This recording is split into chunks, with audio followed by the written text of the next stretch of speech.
Hello and welcome to Fats on Film. I am your host, Hannah Ogilvie, and this is the podcast where we talk about all things fat representation in film, TV, and wider media.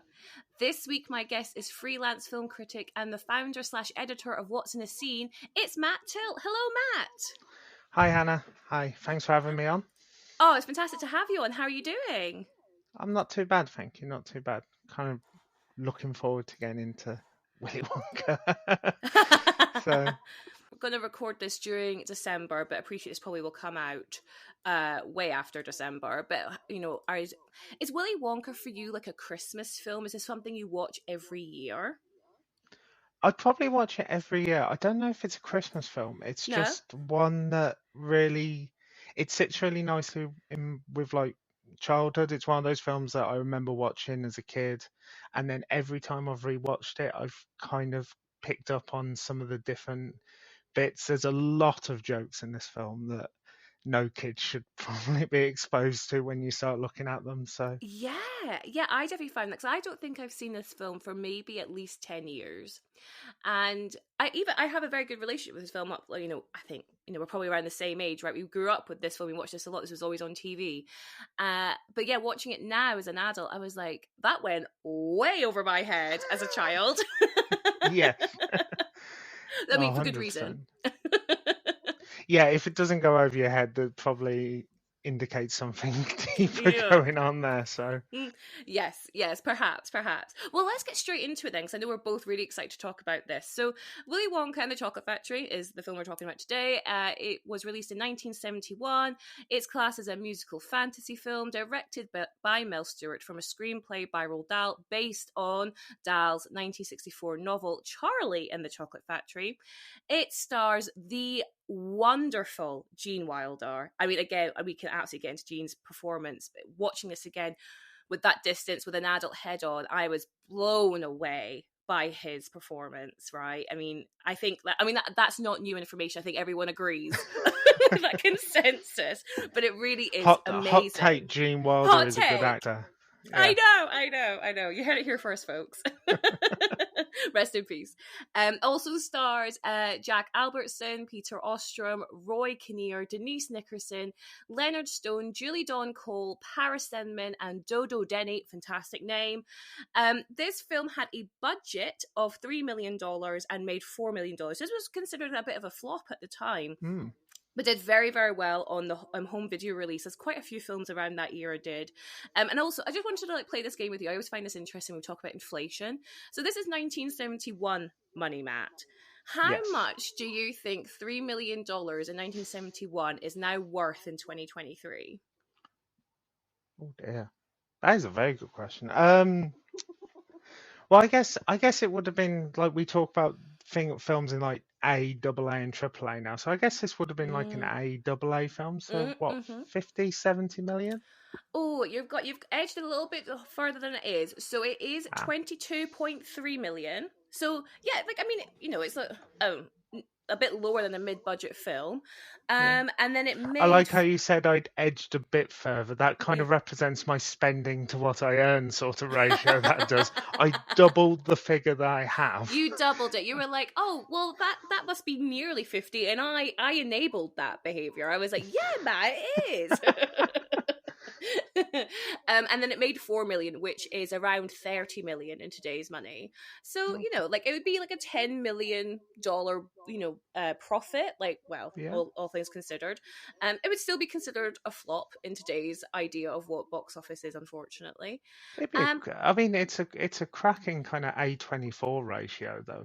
Make 10 million at the box office, disturb your entire audience. That's probably the A24 way of doing things. That is such an interesting concept. Imagine if A24 remade like the new Wonka film that's coming out instead of the guy who did Paddington 2. It would be wonderful. I would be up for that. I would prefer them to have kind of maybe taken on Tim Burton's version from a few years ago. I mean, don't know, maybe Wonka has to suddenly drive his sister to an emergency room and it causes a huge amount of trauma for everyone. I don't know. Does that go too far into spoiler territory for a film we're not even talking about today? Well, let's move quickly. Let the audience like, what's going on? We'll bring you back in.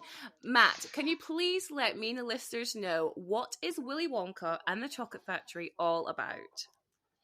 Okay, so I had a couple of ways I wanted, because there's that joke of like badly describing films, and it's like a child murderer lures 5 kids into his abandoned factory, and Yes. but at its heart, it is a morality tale about kind of greed in all its forms, and a group of Yes. children are forced to really act upon that greed to find a golden ticket to have a chance to go see the legendary Willy Wonka's chocolate factory. Mm-hmm. At which point they meet Willy Wonka, and he is the best dressed and most bizarre man they could possibly encounter, Mm-hmm. who either by will or by kind of sheer ignorance allows 4 of the 5 children to suffer fairly horrendous injuries, I guess, if we're being quite generous about it. Probably a bit more severe than injuries, until he finds the best behaved child of the group. Yeah. I mean, I absolutely cannot wait to get into this because it is like the fate that the kids face. I mean, we talked about it briefly on emails, but you mentioned like, some of these kids' crimes, quote unquote, are so much more extreme than others, right? Yeah. and, Yeah. and don't get me wrong, obviously there's some of these kids where I'm like, yep, throw them down the golden goose hole thing. Yep, absolutely crack on all We're day long. 100% on the same Yeah. way. There is Please. really only one child in this that possibly deserves punishment of some sort, and then Yeah. the other kids are just kids. They're just kids. Yeah. Kids. I mean, and they're in a chocolate factory, They're hyped up on sugar. Like the first thing he does is Willy like lets them into like the chocolate room, have a load of sugar, and that's when it all goes to hell. Like, no wonder. He is the ultimate kind of bad uncle. Like, yes, please eat the sugar. Eat the sugar. You can go home to your parents afterwards. Yes, oh my god, that is such a good interpretation of Wonka's character. He is the bad uncle. He's the uncle who comes around. He gives the kids a selection box or two, and then before everything really hits the fan, he's out of there. He's like, oh, that's not my problem. Take back your screaming child who's having a sugar crash. Augustus Gloop's mom even says "save some room," which is 100% the parent in that analogy. There, yes. like save some room. I've made you dinner, and then like no, have more chocolate. Have more chocolate, absolutely. That's yes, right. Well, let's get into my questions. So, Matt, when I invite a guest onto the podcast, I always give them like a content list of the various different like bits of media that I would like to talk about on the podcast. But I also, give it up to the guest themselves. If they have something very strongly that they want to talk about, you're more than welcome to. And I know I shared the content list with you, and I think you might have had it for all of 5 minutes before you went, Willy Wonka. And I was like, oh my God, 100%, let's talk about Willy Wonka. And in some ways, I'm like, it's like I planned it, because Wonka's coming out next week. Yeah, I did think afterwards that this was gonna, even though it possibly won't be released in time, it's quite a timely time for us to be talking about it. So. Absolutely, it's very much in the zeitgeist at the moment, isn't it? But why did this film for you stand out as the one you wanted to talk about on Fats on Film? There's one very clear reason why it fits kind of Fats on Film, and that is the treatment of the character Augustus Gloop, and which actually varies through different tellings of the stories. Like the Tim Burton version is massively different to the Mel Stewart version and stuff like that. But I think so much about kind of representation on film kind of comes down to kind of old style moralities, and that is what Willy Wonka is. It's in a lot of ways, it's a really old fashioned morality tale, and it's such a strange film because it leans into that so much at parts, but then seems to subvert it in other ways. So I think it's a really interesting film. It's an incredibly funny film, and the more I watch it, there are just so many more Mm-hmm. kind of bits that I kind of sit there and laugh at. Yeah. And yeah, that kind of morality skew. And it's not just the kid characters, even down to Grandpa Joe. There is, I mean, there's so many kind of bad taste jokes about Grandpa Joe. Mm-hmm. But if I had a family member who'd been laying in bed for 20 years and then had an opportunity to go out for the day Mm-hmm. and started clicking his heels and doing a jig, I wouldn't be too happy with him. That Mm-mm. poor mother's been pushing laundry in the Literally. tubs. Yeah. Yeah. Oh, so remind me, is the story with Grandpa Joe that he used to work at the factory? I don't know. It's been probably 25 years since I read the book, so I don't know how the Mm. book represents him. It's Mm. never specifically said that he did in this one, but he seems to No. know a lot about it. Yes, yes, and again, I didn't watch the Tim Burton one in preparedness for this film, Me but again, I neither. feel. It was 3.49 on Prime, and I just did not think Please I do had. not. Yeah, Yeah.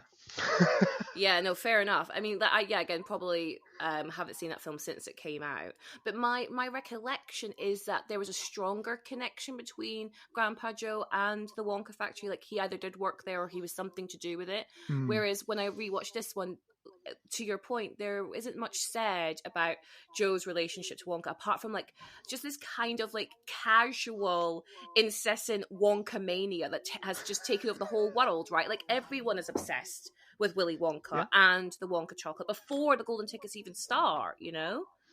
Yeah. Oh, 100%. He's like this elusive figure that everyone Yeah. knows, and is because one of the first scene, it is the first scene actually, when they all go into the sweet shop Yes. and Charlie has to look through the window like, I have no money. Oh. Even though the sweet shop owner Mm. does not charge any of those kids in that first scene Yes. for Yes. any of that food. He He's just lets them run riot. Yes, and he's throwing sweets at them, like he's like Yeah. snowing sweets. I clocked that too. When Charlie has money Yes, and yeah, goes in later, he's like, no, come here, give me that money, give me that yeah, money. yeah. I'm so glad you clocked that because I did too. I was like, hold on. So for all these little rich kids, he's like, oh yeah, have all this candy. And then when Charlie walks in, and he's so sheepish, isn't he? Because he's just like, he feels he doesn't belong. He's just Mhm. found this, silver dollar in the drain. And then he gets the Wonka bar, and he's like, ahem, ahem. And then pass it, and then that big, like, I don't know, really smile comes on his face, and I was like, Yeah. I don't trust this man. He's a bit of a weird, like watching it through adult eyes. You are kind of Yes. like, I would walk my child past that store every time. We will go. We have chocolate at home, dear. Come on, let's. Yes. Oh my god, absolutely. But at the same time, saying all that, Matt, I also was like, I just really want to go into that sweet shop and be able to buy the whole lot. You know what I mean? Oh yeah. It looks so satisfying. Film, food on film, Mm. especially from like this period as well.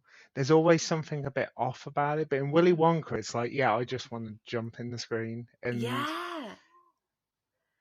but until you hear about how they made some of it, and then you're a bit like, oh, maybe not, but Maybe not. Maybe not. maybe Yeah. not. There's something really tactile about the wrappers they use. Mm. It's that really thick paper for all the Yeah, Wonka yeah, bars. So when you have that scene where the Salt family have, made all their factory workers start shelling the chocolate bars, just when you hear like that really tactile sound as they're just like constantly taking off the paper and then the foil. Oh, I don't know, it just makes it's so nice to listen to, like ASMR. And then the chocolate itself, when Charlie eats like the kind of long thin bar, I neglect to remember oh what it's yeah, called. the scrumdiddlyumptious bar. Yes, I think you're absolutely right there. That looks so good. Mm. Like, It's just like it looked like a big tube of wagon wheels essentially. Because he like pulls out this big circle of chocolate which yeah, looks to be full of marshmallow, and then is yes. like forcing it into his mouth. I know. Oh, he must have been so ill afterwards because I doubt they were doing spit takes back then. Gave him a spit bowl. Anyway, this is absolutely valid because we should be talking about the food of this film. But the other thing I wanted to ask you, we kind of already touched on it. This is a big film from like definitely our childhoods growing up. It's probably always on the telly at some point.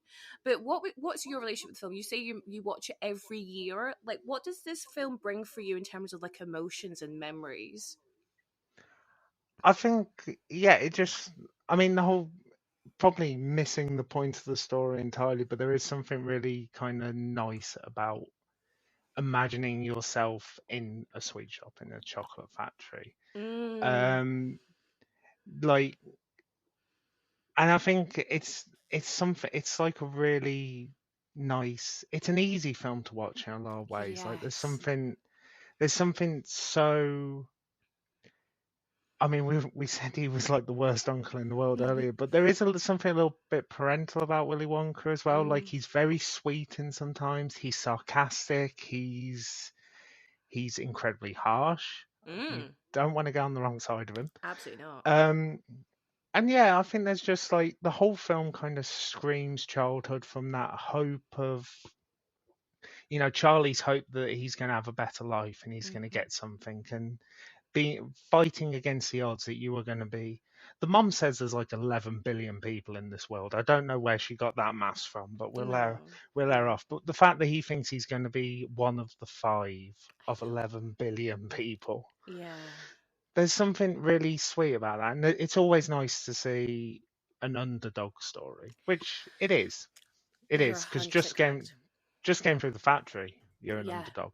Yes. Let alone the kind of more harsher realities of poverty before, in the Yeah. first 45 minutes. Yeah. Just surviving is an underdog tale in this. I just think there's a lot of sweetness Mm. under the kind of darkness, or a lot of darkness under the sweetness, whichever way you kind of want to look at it. Which yeah, it's just a really nice film to sit and watch. Yes, So, agreed. But you're right. Like, I think for children growing up, this film doesn't really hold back any punches. mm, I mean, it is wearing its morality on its sleeve, which we will argue whether is good or bad, depending on what the morality tale it is. mm, But there are some really dark moments. Notoriously, yeah, the boat scene. Everyone, not no one likes the boat scene, right? Everyone gets freaked out by the boat scene. Um, yeah, but like even like some of the quote unquote deaths of the children, I know they don't actually die, but like in the plot of the film, they are no more. yeah. They're brutal. Like Oh yeah, Augustus being stuck in a pipe is terrifying, isn't yeah. it? It And is. it's It is. and it's like shaped us as Wonka's like, oh no, like the pressure's building and building and building, and then off he goes, and then you know chime in the Oompa Loompas and they'll go solve it. Or with uh Violet, she needs to be juiced before she just explodes. Like that's not fun. Veruca needs to be saved before she burns in the incinerator. Yeah, And like there's a child and her father literally sat in an incinerator, and Willy Wonka's just like, they do that every other day. every So other day, 50 chance. It's all right. yeah, It's it's good. 50-50. Yeah, and then my TV probably has the like most painless death, quote unquote, He where he's just he shrunk. he has the most painless kind of punishment. But Mm. when they take him out, they're like, "Oh, we're going to take him to the taffy stretcher and Yes. pull him back." Well, I Which, remember in the Tim Burton one when you see them all leave the factory, mm, don't you? And I remember you see Mike TV's all like stretched out, like super yeah, lanky, isn't he?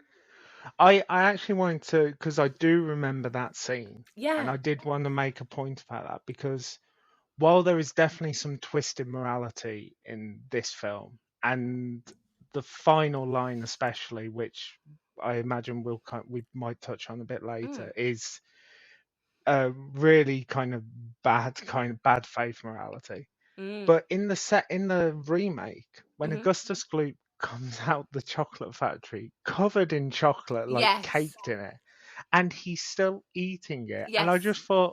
I thought, if you're trying to make a morality tale, and Mm. then you show that none of the kids have actually learned a lesson Yeah. from this, whether like, and obviously this will be something we definitely talk about, whether you think that Augustus Gloop deserves some sort of morality, it's still a morality tale at the end of it. And Yes. to have him come out the chocolate factory in the remake still eating all the chocolate, I just thought that's such a weird point to make at this. Yes, you're 100% correct, because it's like, if you're going to make a morality tale, stand in it. But then at the same time, is the film trying to say, well, some people will never learn? You know, it doesn't matter the lesson, the punishment that they've been given. Some people will never learn, and some people are stuck in their ways. So in the example with Augustus, in the remake anyway, they're saying, well, Augustus almost died trying to eat the chocolate river, and he still is trying to eat the chocolate river. That's a really good point. I do find it interesting as well. In the Tim Burton one, Augustus is a far nastier character than he is in this one. Yeah, well, let's get into Augustus then, because in the 1971 film, Augustus, you know, you might disagree with me, Matt, but we actually don't know a lot about Augustus, right? You know, he's our first golden ticket winner in Dusselheim. Dusselheim, and we find out he's the son of a butcher.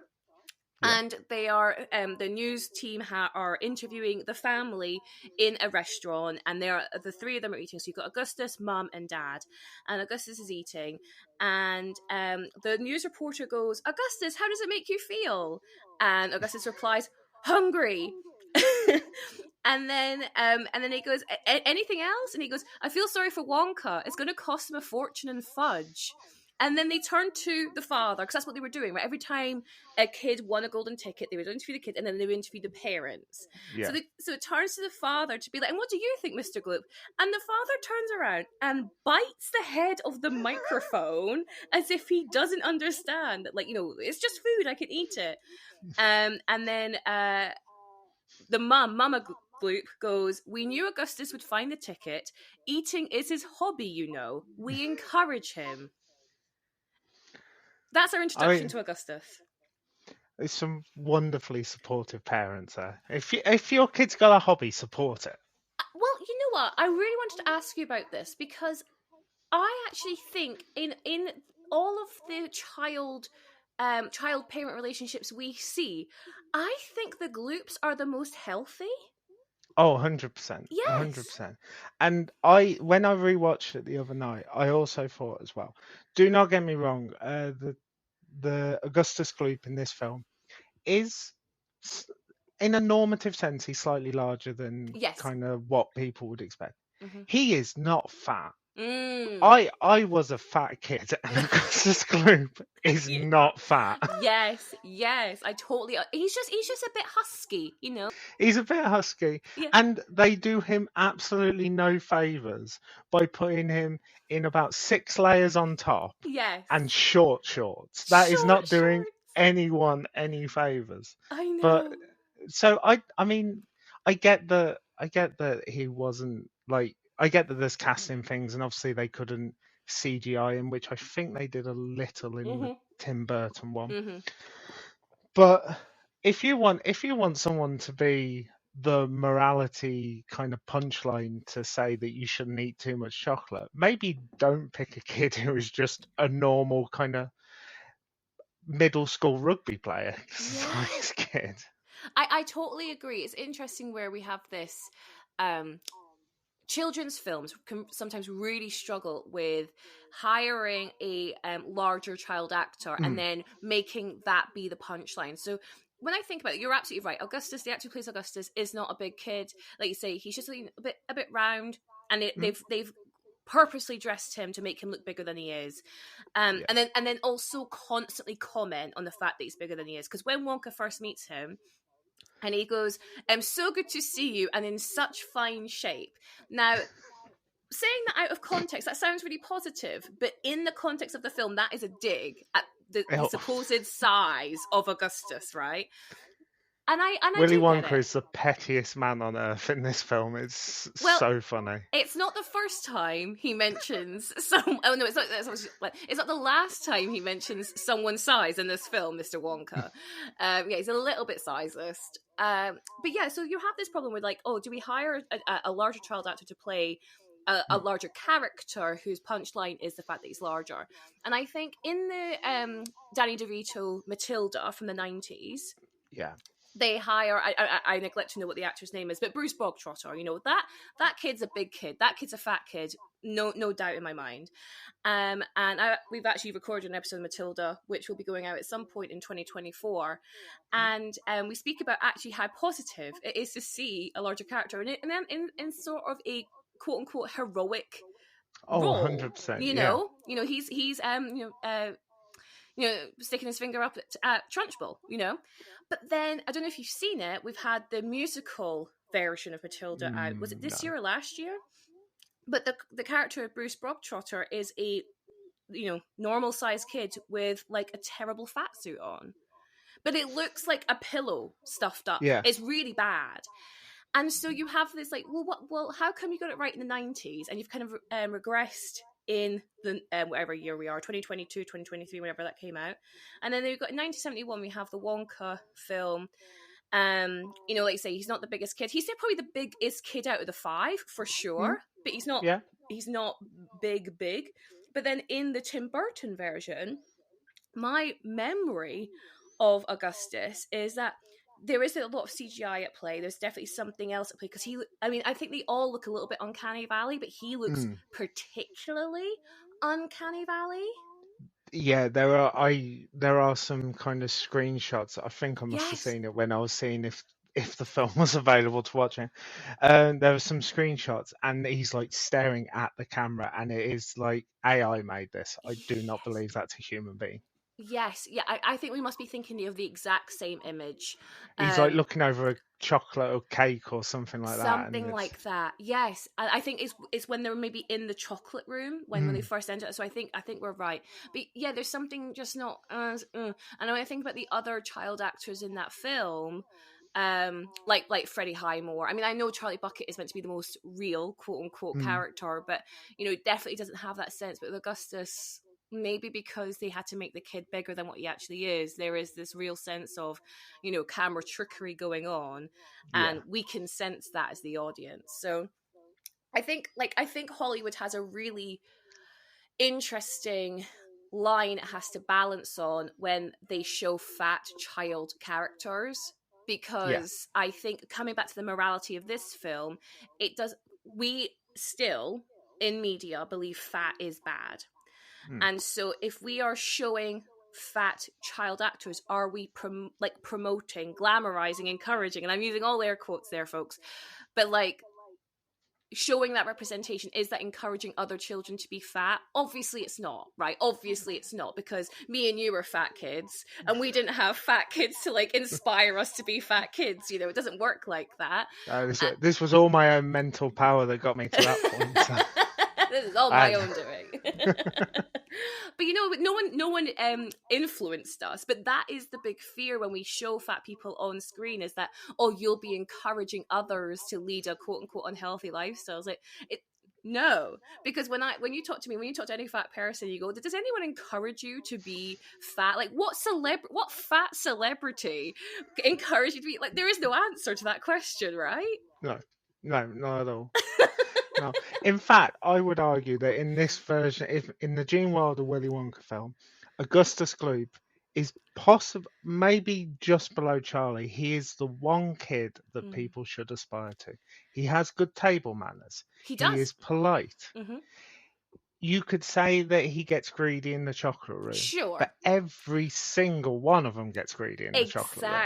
Exactly. And that's the important thing. So when they get into the chocolate room, like you say, everyone goes a little bit apeshit in this room, as you would, right? As you would. Everything's edible. How exciting is that? So we have Gene singing Imagination. Is it called Imagination? Yeah, Imagination. Yeah. It's Imagination, yes. Singing Imagination. You've got all the kids eating the stuff, and then we see that Augustus has seen the chocolate river and he's like, well, I must just scoop this and drink it. I totally get it. And that's when Wonka says, oh, please, my chocolate shouldn't be touched by human hands. And that's when you have Mrs. Gloop say, oh, no, Augustus, save some room for later. Because obviously the assumption being there's going to be plenty of food to eat on this tour. Yeah. You're only in the first room.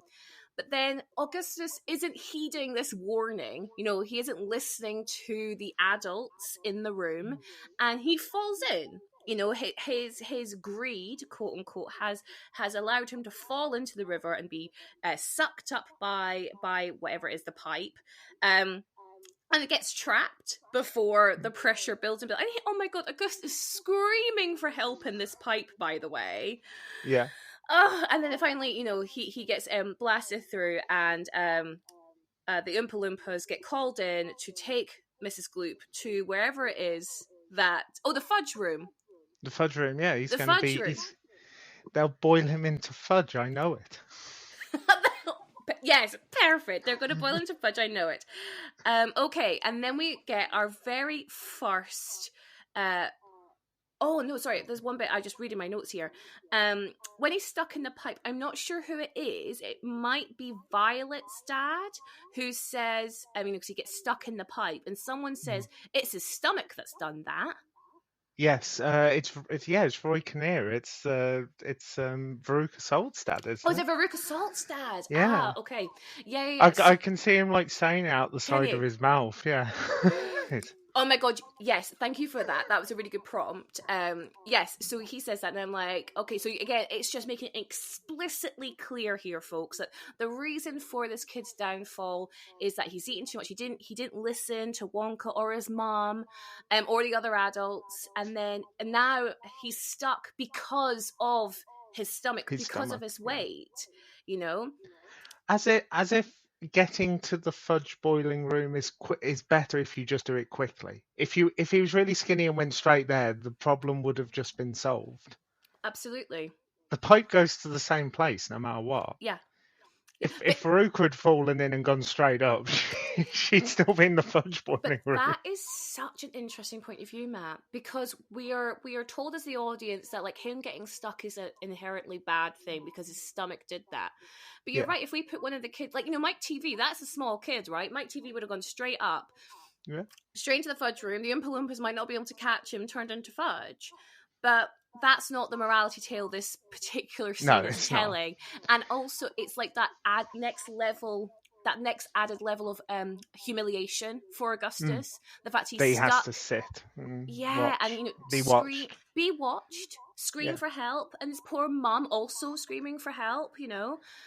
She's so concerned for her son, as she should be. And then we get our very first Oompa Loompa song. So I am not going to treat the listeners to my singing. To be fair, Oompa Loompas don't really sing.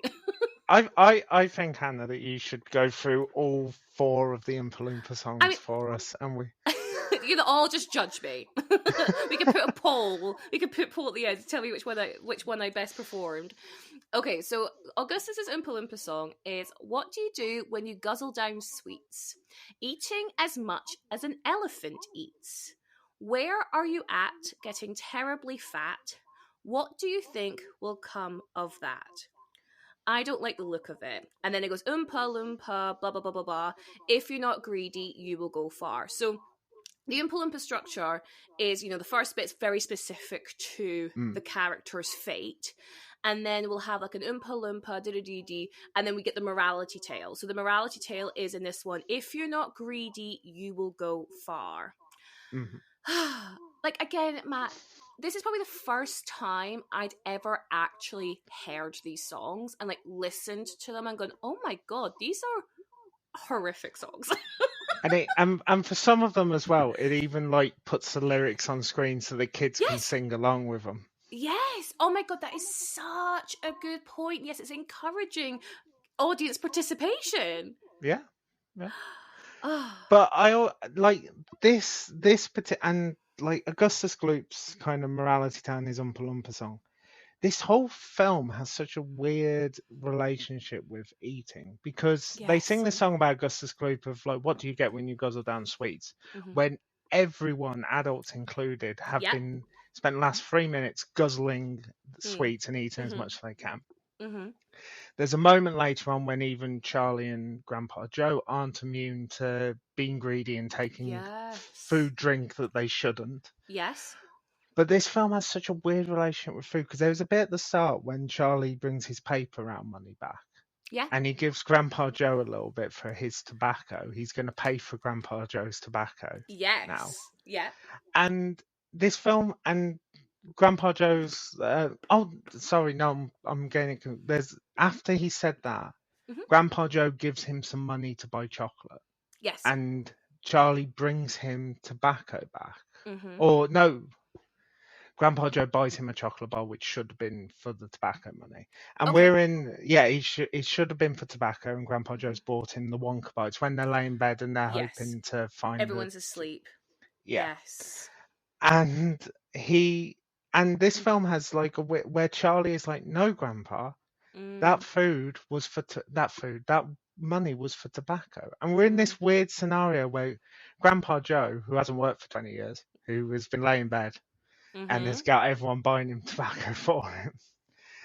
It's seen as better for Charlie to pay for Grandpa Joe's tobacco Yeah. for his pipe Yeah. than it is for Charlie to have a chocolate bar. Yeah.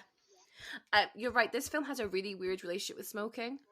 I appreciate Smoking, food, it's yeah, it's in. I appreciate it's the 70s, but like yeah, I think it's in Farouk. No, Violet's Oompa Loompa song. There's a literal line about how chewing gum's really good if you want to stop smoking.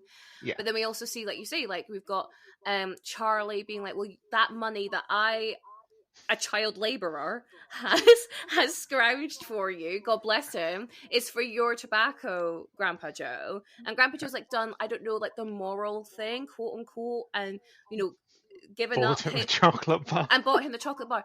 And but you're right, but within this film, eating, I mean, most of the film is eating. It has to be. Yeah. This is a film about a chocolate factory.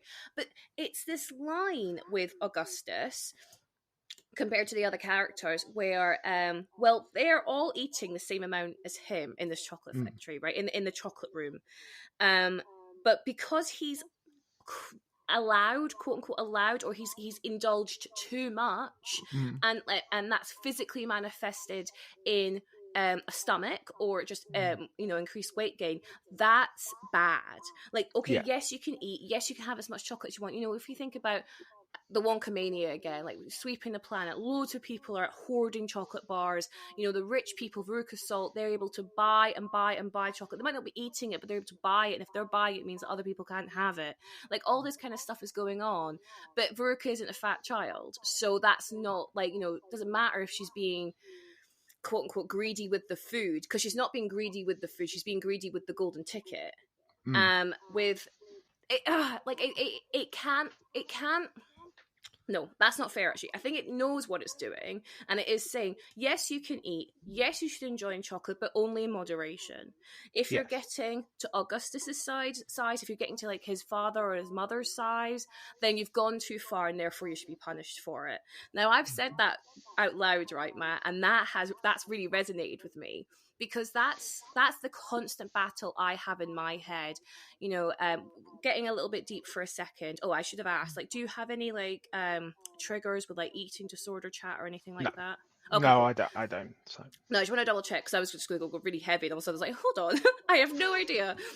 Yeah, but I've suffered from eating disorders in the past, and part of that has been because it's finding that balance between eating enough to survive while also not gaining weight, because that's obviously the biggest sin one can do, right? And that, when I say that, people go, oh my God, you're being so dramatic, Hannah. I'm like, look at this film. Look at this Mm. film. Look at what we grew up with, Matt. This Yeah. idea is constantly reinforced of, okay, yeah, you need to eat, growing boy needs their food, all that kind of stuff. But if it's too much and you go too fat, well, now you're a bad kid and now you deserve to go to the fudge room. Yeah. No, 100%, 100%. This, like every child here is basically in the film is basically allowed to do what they want, and like in the chocolate room especially, no one is judged. Willy Wonka is knocking Yes. down gummy bears for Mike Yes. TV, and it is Augustus also. not that I want to falsely accuse Willy Wonka of purposely Mm. attempting to murder four Mm-hmm. children, Mm-hmm. but when he runs at Augustus Gloop to get him away from the river, kind of stops himself Yeah, he and does. then just full on bodies him in, and he's like, Mm-hmm. "Oh, kid fell in, kid fell Yeah. in. Tell HR the kid fell in. He fell.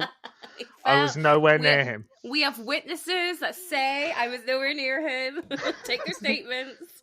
Yeah, question the Oompa Loompas. The other Yes. parents, they're not. It's fine. It's fine. Yeah. Question the Oompa Loompas who have taken from their indigenous home, and they answer only to be asked them what they think happened. You know. Oh, the Oompa Loompa thing is such a weird, like. Mm.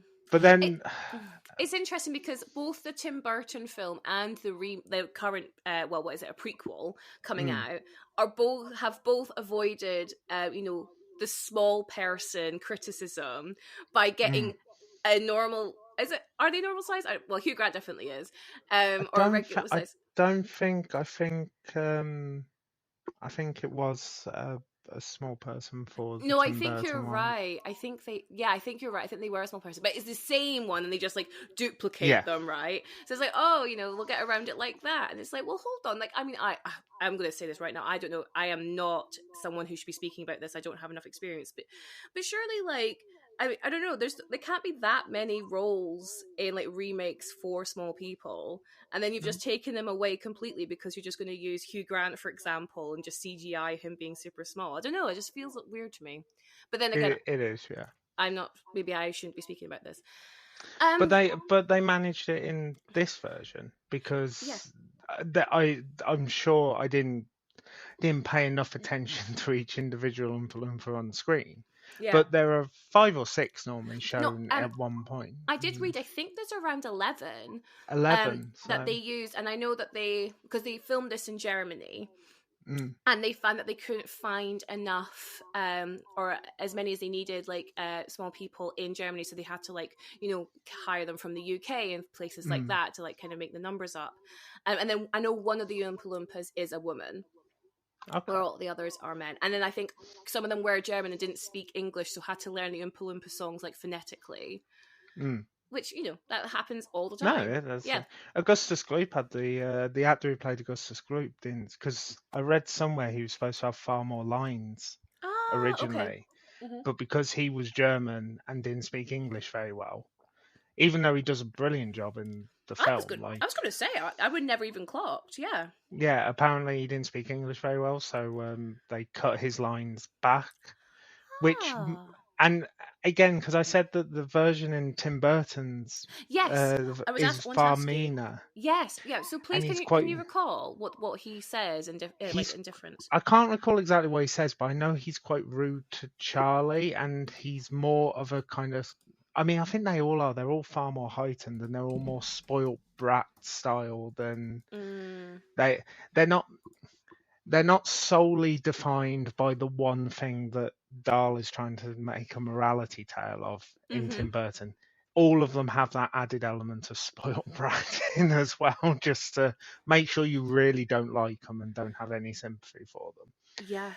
And I mean, I've read nothing to kind of back this up, so this is just me kind of thinking off. But I wonder whether maybe Augustus was supposed to be closer to that book version of quite a nasty character, but because they cut the actor's lines, he actually comes across as quite polite and quite refined. He shaves. Totally. Yeah, he seems like perfectly. I'd share a chocolate bar with Augustus Gloop. He seems quite a nice guy. I couldn't agree with you more, Matt. Like I was again. There's probably quite a lot of things that go into this, but like I said earlier, like we don't really know a lot about Augustus, like at all, and that might be down to the fact that they had to cut out lines that expand on his personality a bit more.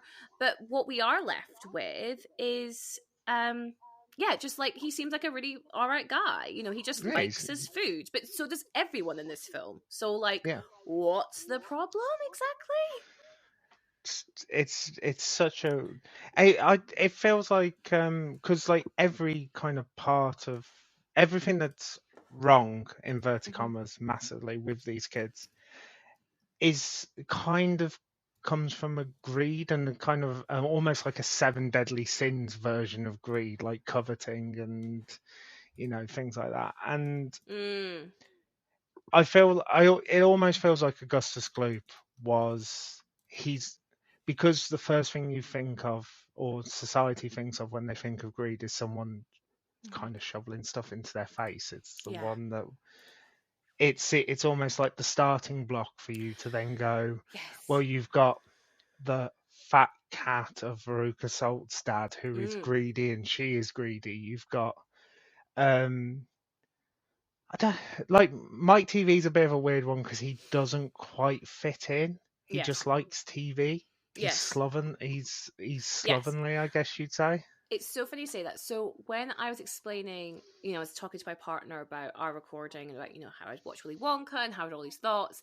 And I was saying how, like, the Oompa Loompa songs are like them explaining the sin of each of these children. My partner goes, is this like the children's version of Seven? And I was like, yes it is, because in Seven, gluttony is our first sin, the fat guy, and Augustus is our first sin in Charlie and the Chocolate Factory, like you Willy Wonka and the Chocolate Factory. And like you said, it is like our starting block. It's like the we always talk about, you can't judge a book by its cover, right? Of course you can't. You don't know what a person's life is when you just look at a person. Apart from it seems when it comes to fat people, we love to judge a fat person's morality based on what they look like. We love to judge a person's health if they are fat. Because, they must be unhealthy.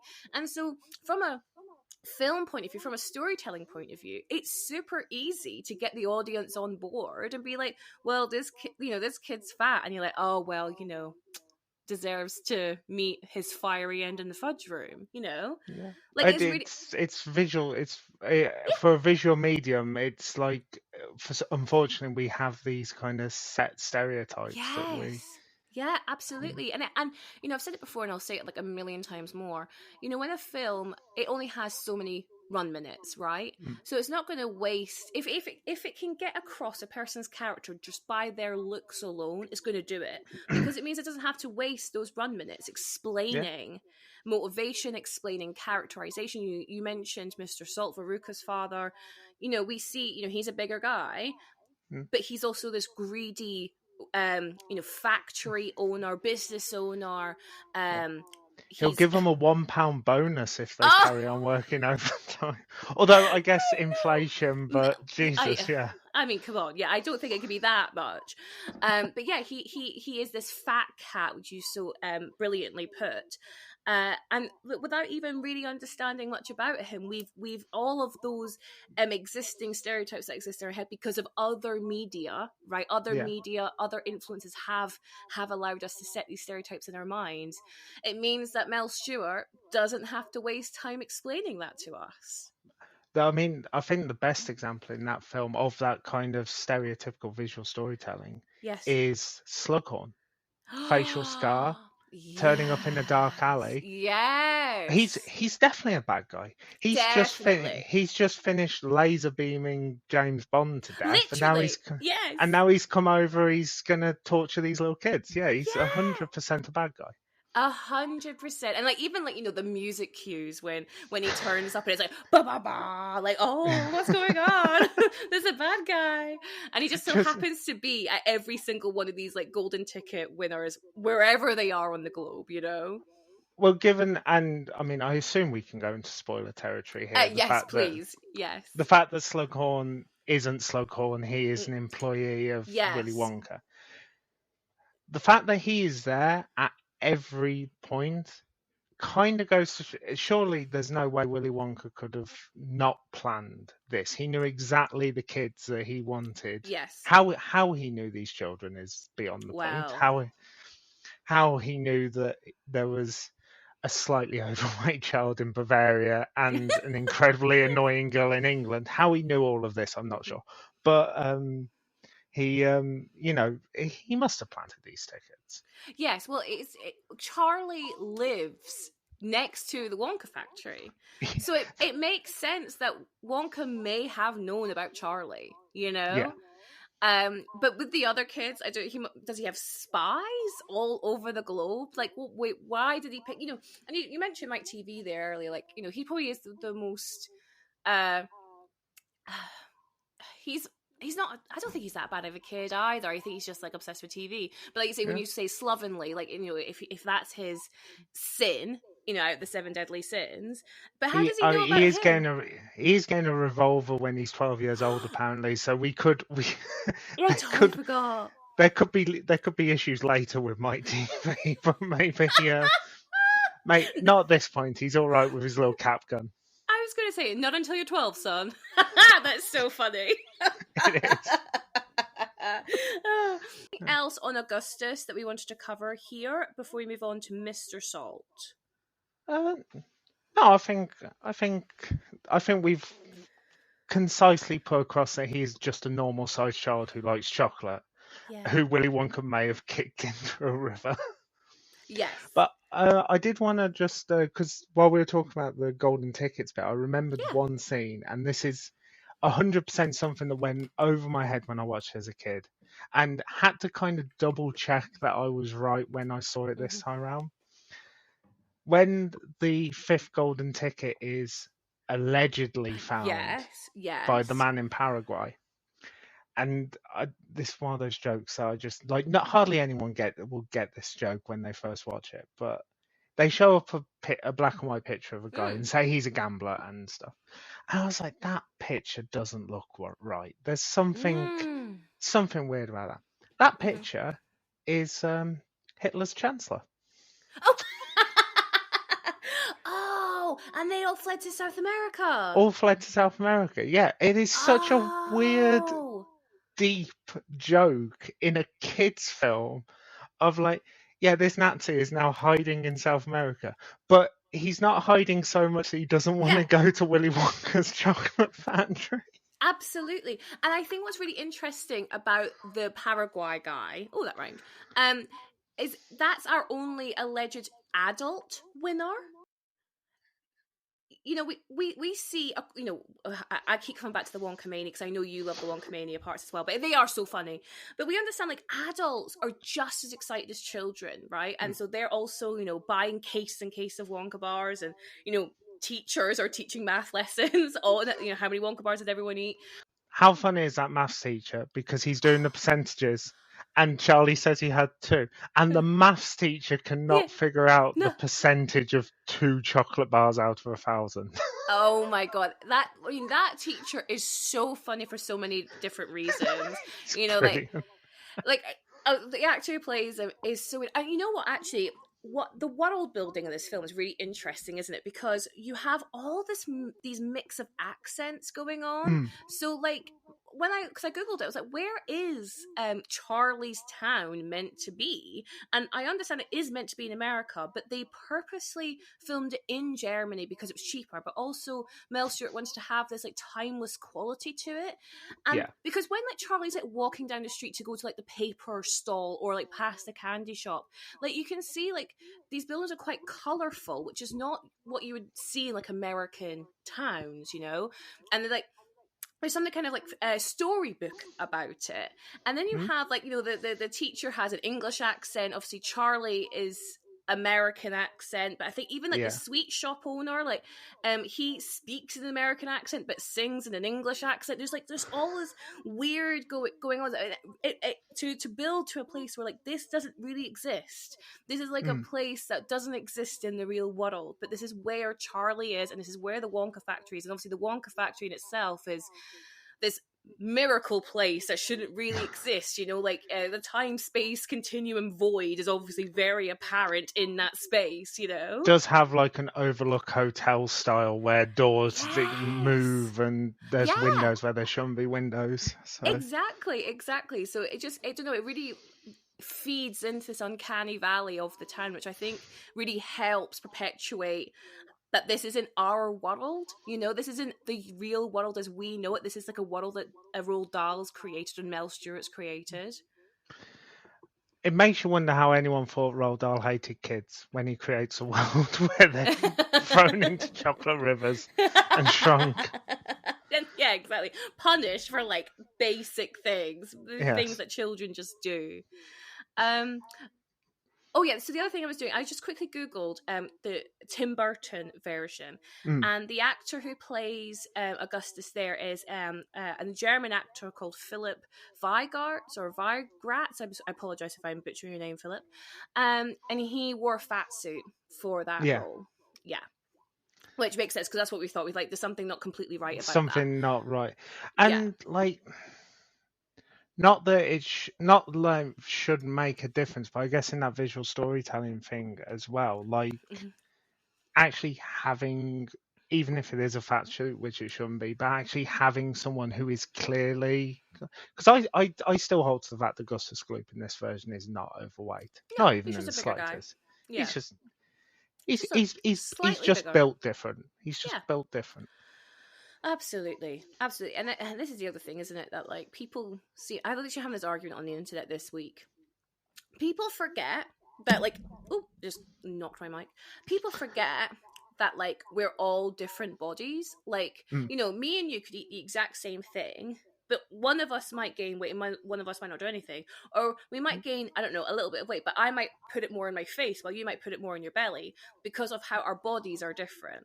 So like Yeah. when it like, and that was definitely something for me, was when I was a younger fat kid, I remember I was told I was fat when actually looking back when I see pictures, like, oh no, I wasn't. I was just, I hit puberty really early, Mm. or I did carry a little bit more in my, like, in my midsection, but it wasn't ridiculous amounts. I just wasn't like a stick thin child. And it's this perception of like what a child should look like and what a child should look like to be a good child, Yeah. and when you are that child who's being accused of being greedy, not having any willpower, just fat, being lazy, all these things I was definitely told when I was a kid, it messes with your self-esteem, obviously, but it messes with like your perception of who you are as a person. Because you're like, I don't think I'm any of those things, but I'm being told constantly I am, so maybe I am, Yeah, 100%. 100%. Let's talk about, we've already spoken a little bit about him, but I want to talk about more about Veruca's father, Mr. Salt.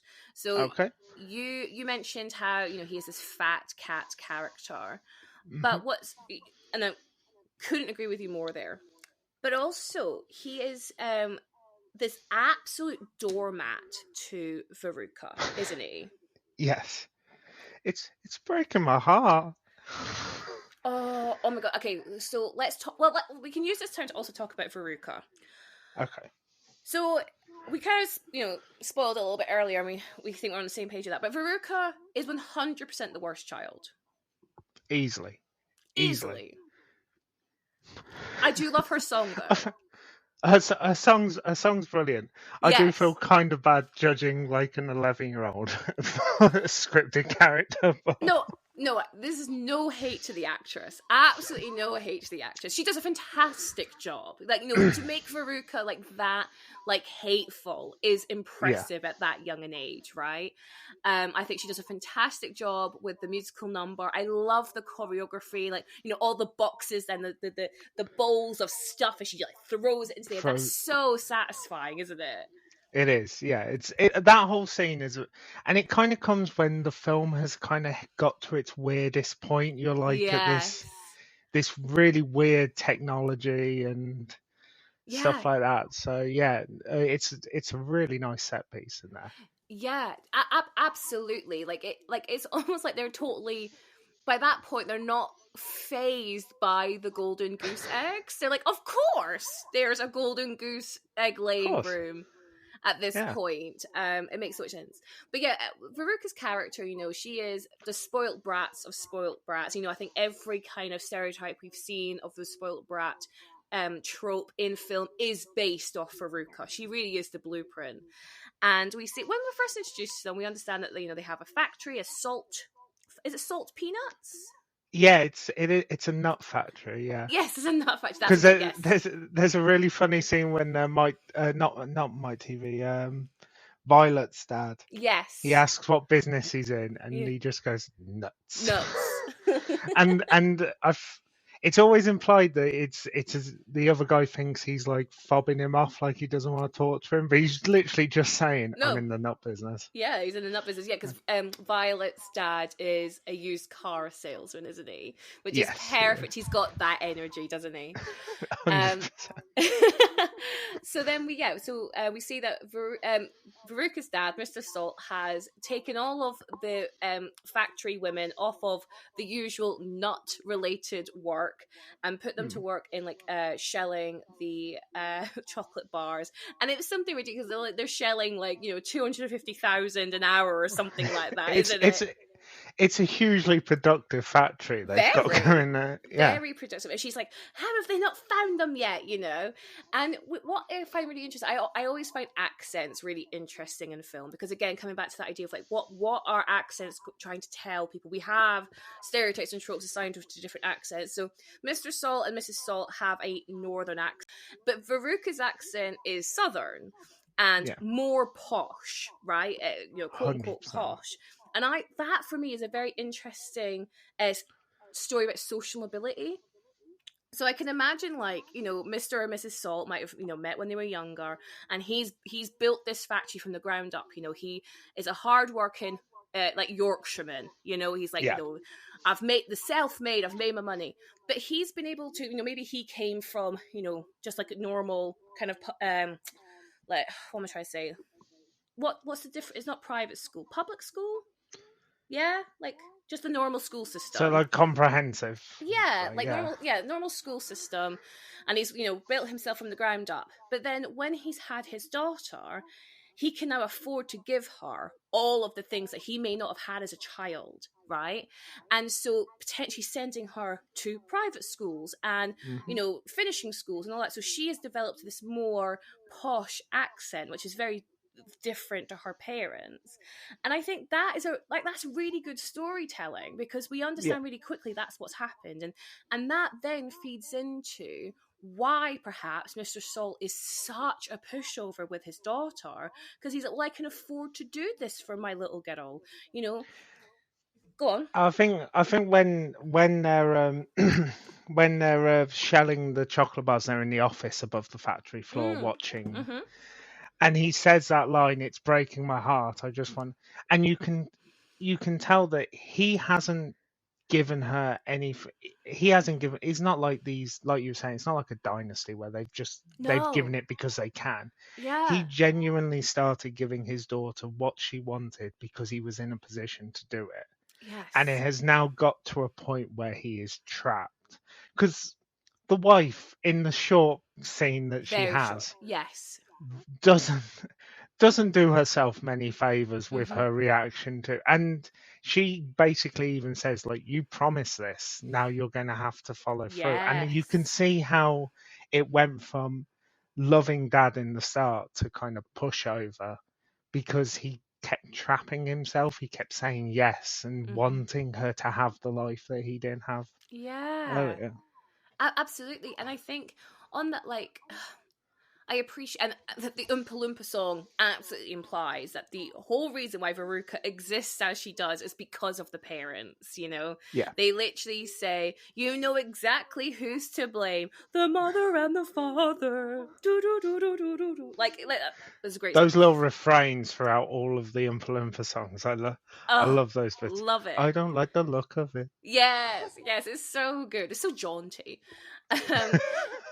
Yeah, so like, that is the morality tale of this one. Like with Veruca, yeah, of course she's, a bad egg. Literally, she's a bad egg. But the Oompa Loompa song is, okay, yeah, Veruca's bad, but she's not just, woke up one day and acted like that. She's been encouraged to become this brat, Yeah. So if we go to the Oompa Loompa song for a second, so it goes, who do you blame when your kid is a brat, pampered and spoiled like a Siamese cat? Blaming the kids is a lie and a shame. You know exactly who's to blame, the mother and the father. And then Oompa Loompa doobity-doo, if you're not spoiled, you will go far. But when we compare that Oompa Loompa song to Augustus's, so Augustus, like, that's completely his fault, right? Yeah. That's completely his fault. He has allowed his greed of food to allow him to fall into the chocolate river and suck through the pipe into the fudge room. It's completely his fault. He should be guzzling down sweets, eating as much as an elephant eats. Yeah, There's because no at 12 we have that autonomy. The parents have absolutely nothing to do with it. Exactly, Matt. Exactly my point. Nothing is put at Mr. and Mrs. Gloop's door. But with Veruca, who we both agree is the worst child in terms of behaviour, she's almost like absolved of this behaviour to a certain extent in the Oompa Loompa song. And it's all laid at the fault of Mr. and Mrs. Salt. And I'm like, well, why have you not applied that exact same logic to Augustus's position? To any of the parents in this. They are all as... And it's interesting as well, and it's obviously due to that he is the only parent who also gets punished. Yes, absolutely that. I think you're right. I think that the story wants you to be like, see, he's also gone down the chute and might get incinerated, right? Yeah. He is a bad egg, even though, as we were saying earlier, the visual storytelling at the start indicates that he is not a bad guy at all. He's a trapped guy, possibly in a situation of his own making. But from what you can read into the film, all that has all kind of come from a good place. Yes, 100%. But even I think with all of the kids, the parents have tried, like I guess maybe the one parent you might argue hasn't tried that hard is Mike TV's mum, Mrs. TV, because when she's like, he's never seen the dining room table they serve all his meals. Turn the TV off, Mrs. TV. And she's like a teacher, she's a geography teacher. Like, why is she not like wanting to like her son to be, as educated as she is? Clearly. So I mean, we'll get on to the TVs, but back to the Salts for a second. So we were mentioning he's a bigger guy. I think there's something in that where I don't know if you'll agree with me on this, but we see the stereotype within fat people that they have no willpower. That they are. Yeah, they don't have a strong sense of like morality or ethics because like they would just rather focus on the food or whatever it is, or easily corruptible, that kind of stereotype that we love. And when I think of that, my instant example of that is Penguin from Batman, right? I mean, I love Colin Farrell as much as the next gal, but please, I don't understand why that ever happened in the year of 2022. Anyway, no. So with Mr. Saul, I think when he's such a pushover with Veruca, I think that's like his lack of willpower. That's like his lack of morals and ethics, where he can't just say no. Which is. I think there's a lot playing into that characterization. And then if it's not enough, the film really wants you to also know that the film thinks that Mr. Salt's fat too. So we have this one moment where they're talking about the Wonka-tina getting on the boat.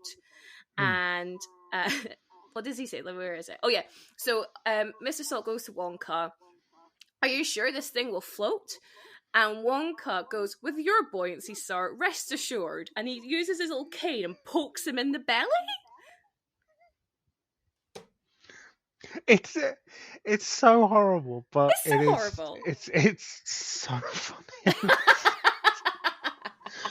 And it's not the content of it. It is Gene Wilder's performance. Yes. Like those little snide bits that he throws towards everyone. Candies, dandies, liquors quicker. Like there's so many weird little offbeat. Like I'm going back again, but like Augustus Gloop when he falls into the river and his mom's like, "You need to help him," and he goes, "Help, police, murder."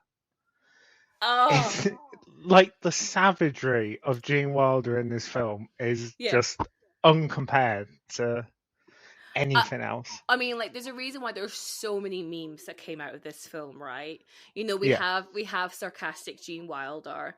I don't even know who is this in reference to, but he's like, "No, please come back." Oh, is that about Mike TV or something when he's trying to get? When he's trying to get onto the Wonka Vision. Yeah. Like, these I see them all the time. Like, this is like going back to the iconicness of this role. He he is like this childless, I don't know, the millennial vibe to Willy Wonka, where he's just so over these children, isn't he? He's just like, it was like at the same time he wanted them to come in, and you mentioned earlier how, like, how much of this is planned. How much does Wonka plant the tickets for these specific children to pick them up? And to your point, we know every time we hit a new level of transport throughout the factory, it's getting smaller and smaller and smaller, which means he wasn't expecting these kids to make it all the way through to the end, was he? No, not at all, not at all, because the boat is full when they go on the boat after the chocolate room, and then it goes down to the bike. Yeah, the bike with the bubbles. Yeah, with the weird car wash thing. Yes. Yeah. Wonka wash. There's the Wonka wash, that's it. There's some everything is perfectly planned out to then get to narrow it down to one person. Yeah. And I think he quite clearly knows it's going to be Charlie at the end. Yeah. Even though he has to bend his own rules to make it happen, because he lets him off the floaty. Well, yes, lemonade. Because he's so sorry, isn't he? Which I don't blame him, because, again, Gene Wilder's performance in that scene is terrifying. Well, apparently when they rehearsed it, he was like more disappointed parent, which I mean that's arguably worse. And no one wants to hear that I'm not angry, I'm just disappointed. Yeah. Especially when he's holding a cane and half a hat. But that's so true. But yeah, apparently when they did it, he played it more disappointed. And then when they actually went in to shoot it for real, he suddenly just started screaming at them to get like this genuine reaction. Wow. So, and poor Peter Ostrom isn't old. Yeah, he's not old enough to have seen Young Frankenstein. He didn't know this was coming at him. Oh no, that's so true. And I mean, I guess we don't know what their relationship was like, behind the scenes. But yeah, like, if they were being really, really nice, having lunch together, and all of a sudden, you're lulled into a false sense of security rehearsing, and then he just pulls that out. That would be so scary. I feel like I was being properly told off. Well, depending on how much you trust IMDb trivia and its kind of user inputted parts. Apparently, because they were like the last two, Gene Wilder and Peter Ostrom, that at makes the sense. end, they did have lunch together. Oh, cute! They used to sit and have lunch together. They used to share a chocolate bar as dessert. And then they go on set, and he just screams and tells Charlie that he'll never have what he wanted.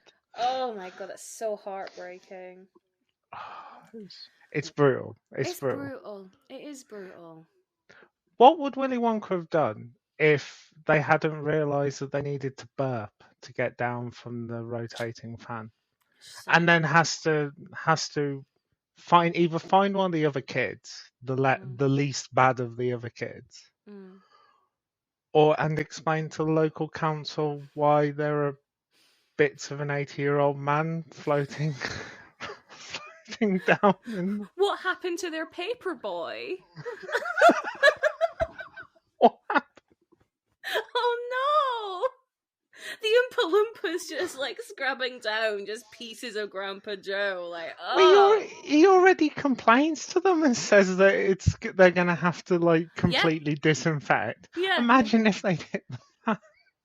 Oh my god! I mean, it's definitely this type of film. They loved like a flotation scene, right? Because it really reminded me of Mary Poppins when they're all dancing on the ceiling.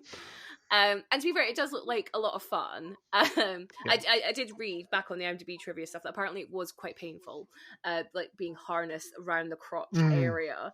But yeah, like, it's interesting, is it? Because if we think back to like Charlie's morality tale, like, we're kind of like jumping between all the kids, but it's all relevant. Charlie's morality tale, he's clearly the lesser of the kids. Obviously, he buys 3 or 4 Wonka bars by the very end. By the time he actually gets the golden ticket, which is significantly less than everybody else. He gets the golden ticket. He goes. And obviously, there's this idea, like, if you make it to the end of the factory, you get like a lifetime supply of chocolate. Now, it's one of those things I wonder, like, from Charlie's point of view. Obviously, he wants to be a kid, right? Charlie doesn't get to be a kid very much in his current life, which is just so sad. Cheer up, Charlie, like the worst song of the film. Anyway. Oh, thank you. That, like, I was rewatching it, and I was like, so bad. I was like, can I fast forward this bit? I know it's important for like to show that Charlie's mom like loves her son, I guess. But God, that song is bad. It's so dreary. I remember like when watching this when I was younger, and like my mum would either be watching it with us or popping in, and she'd always be like, "Oh, this is the worst song." So to be fair, that my mum implanted that at a very early age in my head, like, "Oh, this is the worst one." It's just boring. It's just boring. So we understand, he just wants to be a kid, and winning golden ticket will allow him to be a kid. But also, there's a lot riding on the fact that imagine if he can bring back to his home a lifetime supply of chocolate. Now, chocolate isn't, a whole diet. You have to eat other things than just chocolate, but it would go a long way. Or they could sell it. They could sell. I feel like the film had made some comments about it not being your whole diet before offering it as a grand prize for being the most moral child. Yes. Yeah, absolutely. So, like, there's a lot riding on Charlie to do this. And I also think, like, when I was watching it this time, I feel like Grandpa Joe, he puts too much pressure on Charlie. He's like, oh, open it up and let's see that gold. It's like, and I know you're saying that, Charlie's mum's almost like too pessimistic. Whereas I find Grandpa Joe like too optimistic. I'm like, 100%. Yeah. I mean, I know it is like a meme in itself now, but Grandpa Joe should have like no say in any of this. 100%. And Charlie should have took his mom. 100%. His mom's work like because they don't even have the dad in this one, who works in a toothpaste factory in the book and in the Tim Burton one. Yeah. But so the mom has worked supporting not only her parents but her in-laws, who all share a bed. Yeah. The only bed in the house that we really see. Yeah. In this tiny, like, it's so sad at the end when they're like, "Oh, we can see our house," and it is the dullest, greyest corner block in that wonderful, colourful town that you described in earlier. And it's like, oh yeah, I can see our house. It's the shed. Look at that. Oh. But, and yeah, the more I watch this film and every rewatch, I think I like Grandpa Joe less. Oh my god, 100%. Because going back to the floaty drink, whatever it's called, room. It's Joe who's encouraging the kids to him and Charlie's drink it. Like Charlie's like, oh no, we're gonna lose. And he's like, oh no, we'll catch up. Let's have a little sneak drink. And it's like, no, Joe, you're an adult. He's got no impulse control. Yeah. That is if you've been faking like a kind of wasting disease, I guess, for 20 years so that you stay in bed. But as soon as you find out there's a visit to a chocolate factory, you jump up and do a jig. You have no impulse. You have no impulse control. Yeah. He can't help himself. He can't even keep up the lie. Yeah. And, watching his daughter and his grandson slaving away trying to support this family. And the minute he's like, oh, I could go to a chocolate factory. Oh, let me use these very, very readily available legs I have. And that could have been working this entire time. But I'd much rather just sit in this bed with these 3 other people wasting away. Like, I don't get it. It's such a weird... Going back to morality, right? Going back to the moral tale of the film. Yeah. Why isn't Grandpa Joe punished?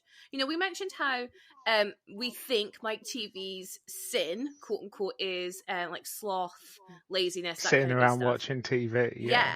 Where's Grandpa Joe's? Like, that is Grandpa Joe's sin. He just literally lies there all day. 100%.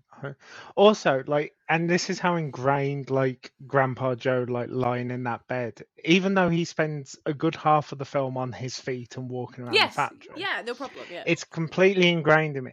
Because when I put it on this time, I Mm. could have sworn that he was still, when he goes to the factory, he's wearing the quite nice coat and the hat, but he's Yes. still got the bedgown underneath. And I was sure, I had this memory. I was like, but he's not. He's wearing a No, suit. But in yeah, my he is. head, I was like, he's still wearing that bedgown as he walks around the factory.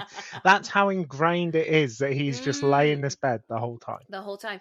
And even that, the fact that he has clothes means he must wear them from time to time. So, like, why? What's his reason for? Like, I don't know. Like, in this house where they have nothing, why does Grandpa Joe have a nice suit on hand? I don't know. Are we we're just blowing Why holes is he? right in this? Why does he get money for tobacco? Like he does say, admittedly, Yes. I shouldn't be having a pipe a day because I'm not contributing. But why did it take him to say I shouldn't have a pipe a day? I'd have cut that straight off. There's a part of me that wonders if there's a bit of like a narrative going on about how he's like kind of the head of the house, because he is the father, like the grandfather, Yeah, admittedly, but he is the grandfather of Charlie's mom, then obviously grandfather to Charlie, whereas the other man, he's the in-law. So in this yes. in this like familial house, he doesn't have as much authority as say Grandpa Joe would. No, that could be that could be very true. Yeah, Yeah. and I do know an interesting fact about the guy who played Grandpa George. So, which Yes. thank you, IMDb trivia I on again. literally, Matt, my entire sequence is I watch a film, and after I've watched a film, I go straight onto the IMDb trivia. Like, I Yeah. have to. It's part. I mean, back in the day of the IMDb boards, I'd be on them boards afterwards, like scouring. Did anyone think like this? You know? Now it's Reddit. But I assume we're both about to say the No, same thing about please go for it. Yeah. So the actor was nearly blinded in Yeah. World War One, I think, Yes, it was World War poison One. gas, and could barely see anything. So they had to use like a red dot to indicate where he should be looking. Which Wow. Jesus, during Grandpa Joe's dance sequence, poor guy must have been following that red dot all over the place. But you know what, Matt? That to me is like so accessible. I'm Yeah. like, they got this guy like because he was the right guy for the role, and they were like, and then we'll just adapt to your needs and make this accessible as possible for you. 100%. Yeah, That's really great. nice. It's a really nice, and like this is the weird thing of like we said, they hired kind of smaller people to play the Yes. Oompa Loompas. They hired, okay, Grandpa George doesn't do a lot in the film, No, he doesn't. but they hired a blind actor and essentially a blind actor and adapted to his requirements so that they could. They do all these great things, and then when you actually get to the storytelling, the morality is so weird and So old-fashioned and twisted. Yes, absolutely, and yes, because I want to, when we get to the end of our kids, like have that kind of review of each of the morality tales, and it is so old-fashioned, like it's wild actually. But again, like I appreciate the book was written in the 60s and this was made in the 70s, so things have moved on since then. Going back to Veruca for a second, what did I want to say? Oh yeah, it actually combines Veruca and Grandpa Joe. So when the Wonka-tina comes through, so they've lost Augustus, they want to go on the chocolate river.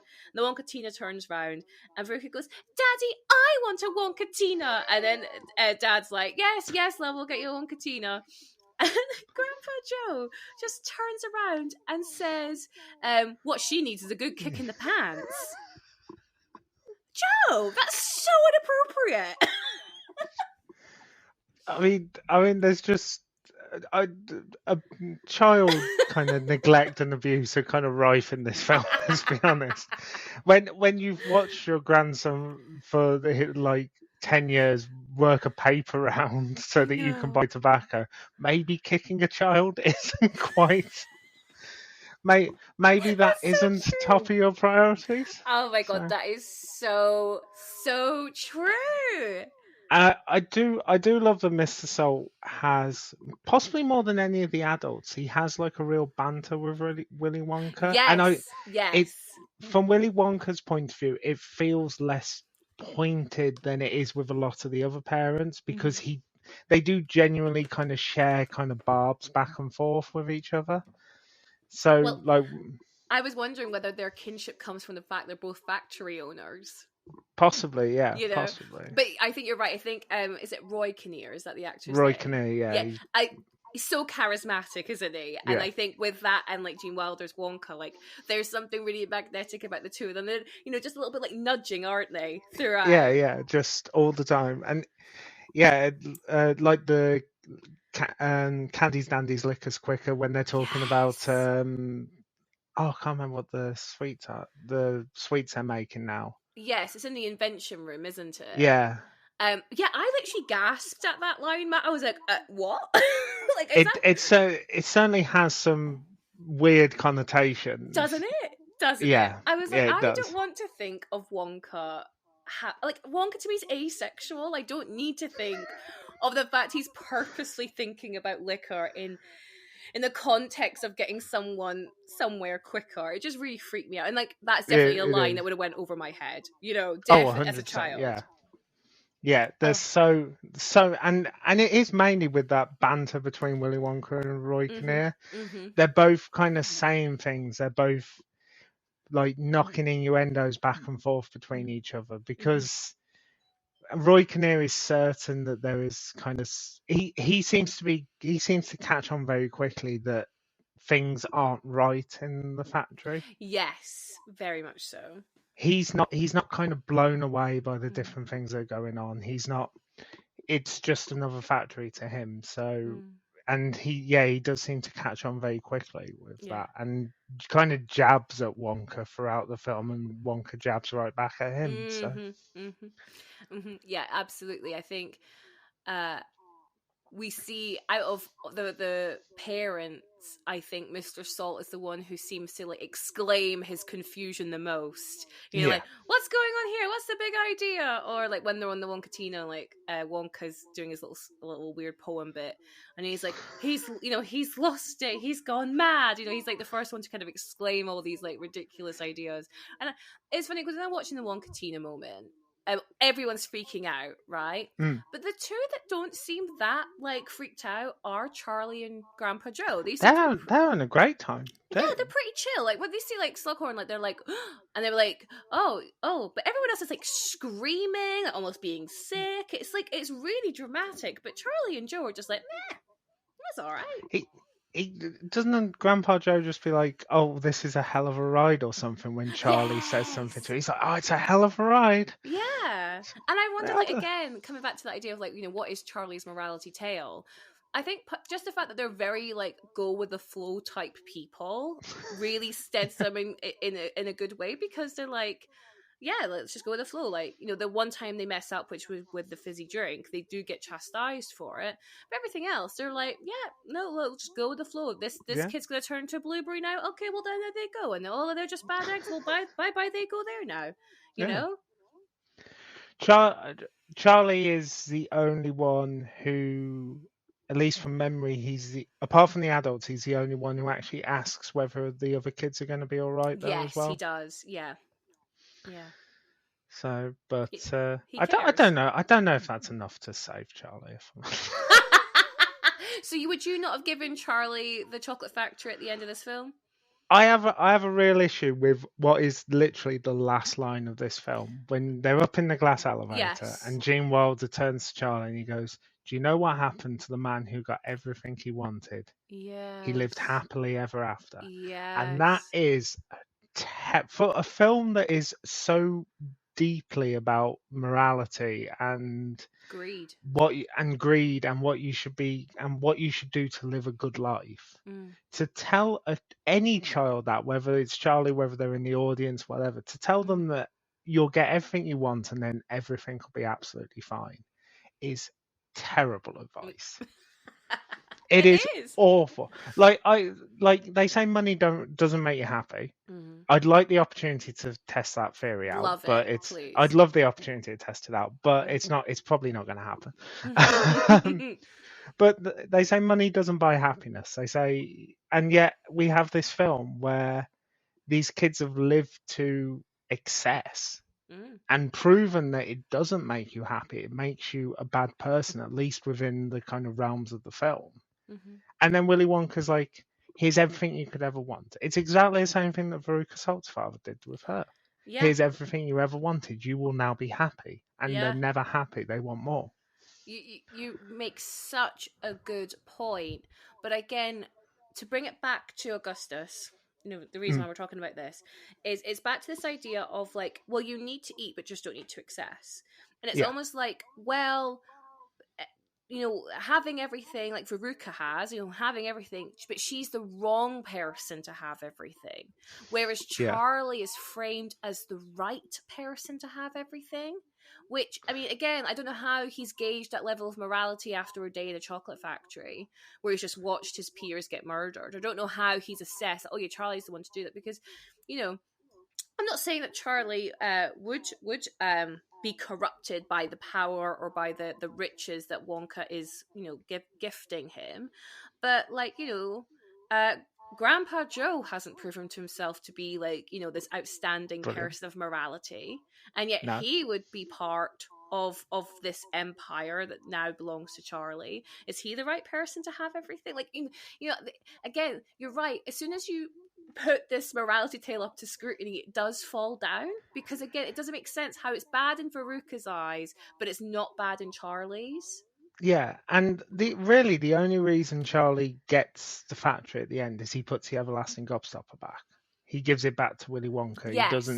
He doesn't give it to fake Slughorn.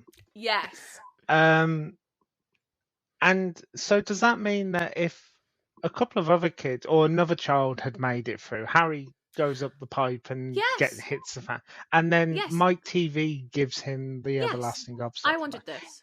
It's heavily implied that none of the other kids would.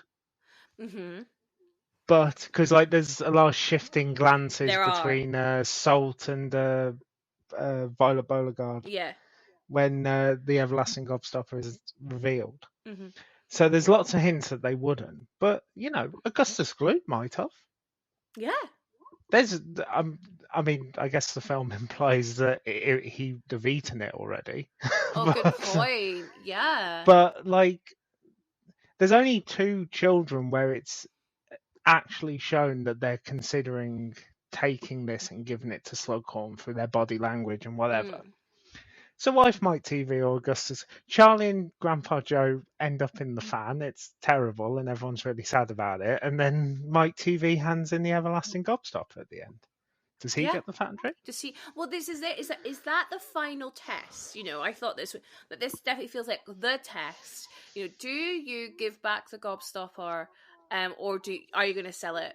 To the guy, and it's like the fact that he gets.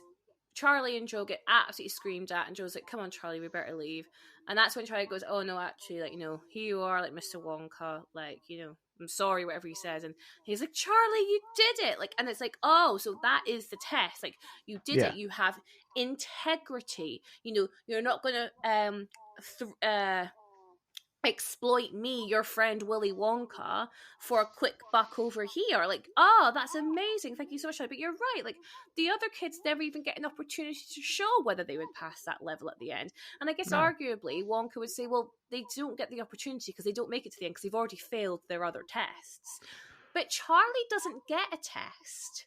Right? If this film is if the whole film is created from Wonka's point of view, where he's planted these tickets, he's planning on testing these children in various different ways. So the chocolate room is Augustus's test, the invention room is Violet's test, the golden goose room is Veruca's test. It's like Saw, and then Mike TV gets Wonka Vision test. Where's Charlie's test? Well, if there is a test for Charlie, he fails it because it's the fizzy lifting drink. But that's slightly different because Wonka isn't there to witness it. Arguably, every other test happens with full view of everybody else. Whereas if Charlie's test is the flotation, whatever it's called, the room, Wonka and everyone else isn't there to see it. Like, they arguably could have got away with that if by some reason Wonka somehow finds out. I'm guessing Oompa Loompas, CCTV, who knows? They're snitches. They're Yeah, snitches they at the are. factory. They are. But like, yeah. So I do hear you. I think that in the film's idea, that is Charlie's test, which he fails. Yeah. But it's still not framed in the same way as everyone else's test. Not at all. And the interesting thing about the everlasting, and it does definitely go back to Wonka planning every aspect. Yes. Because when he describes the everlasting gobstopper, he Yes. specifically says it is for children from poor families Yes. who cannot afford sweets. Yes, he does. And there is only one kid in there who, well, I mean, he's afforded 4 chocolate bars in the space of 2 days through weird circumstance and whatever.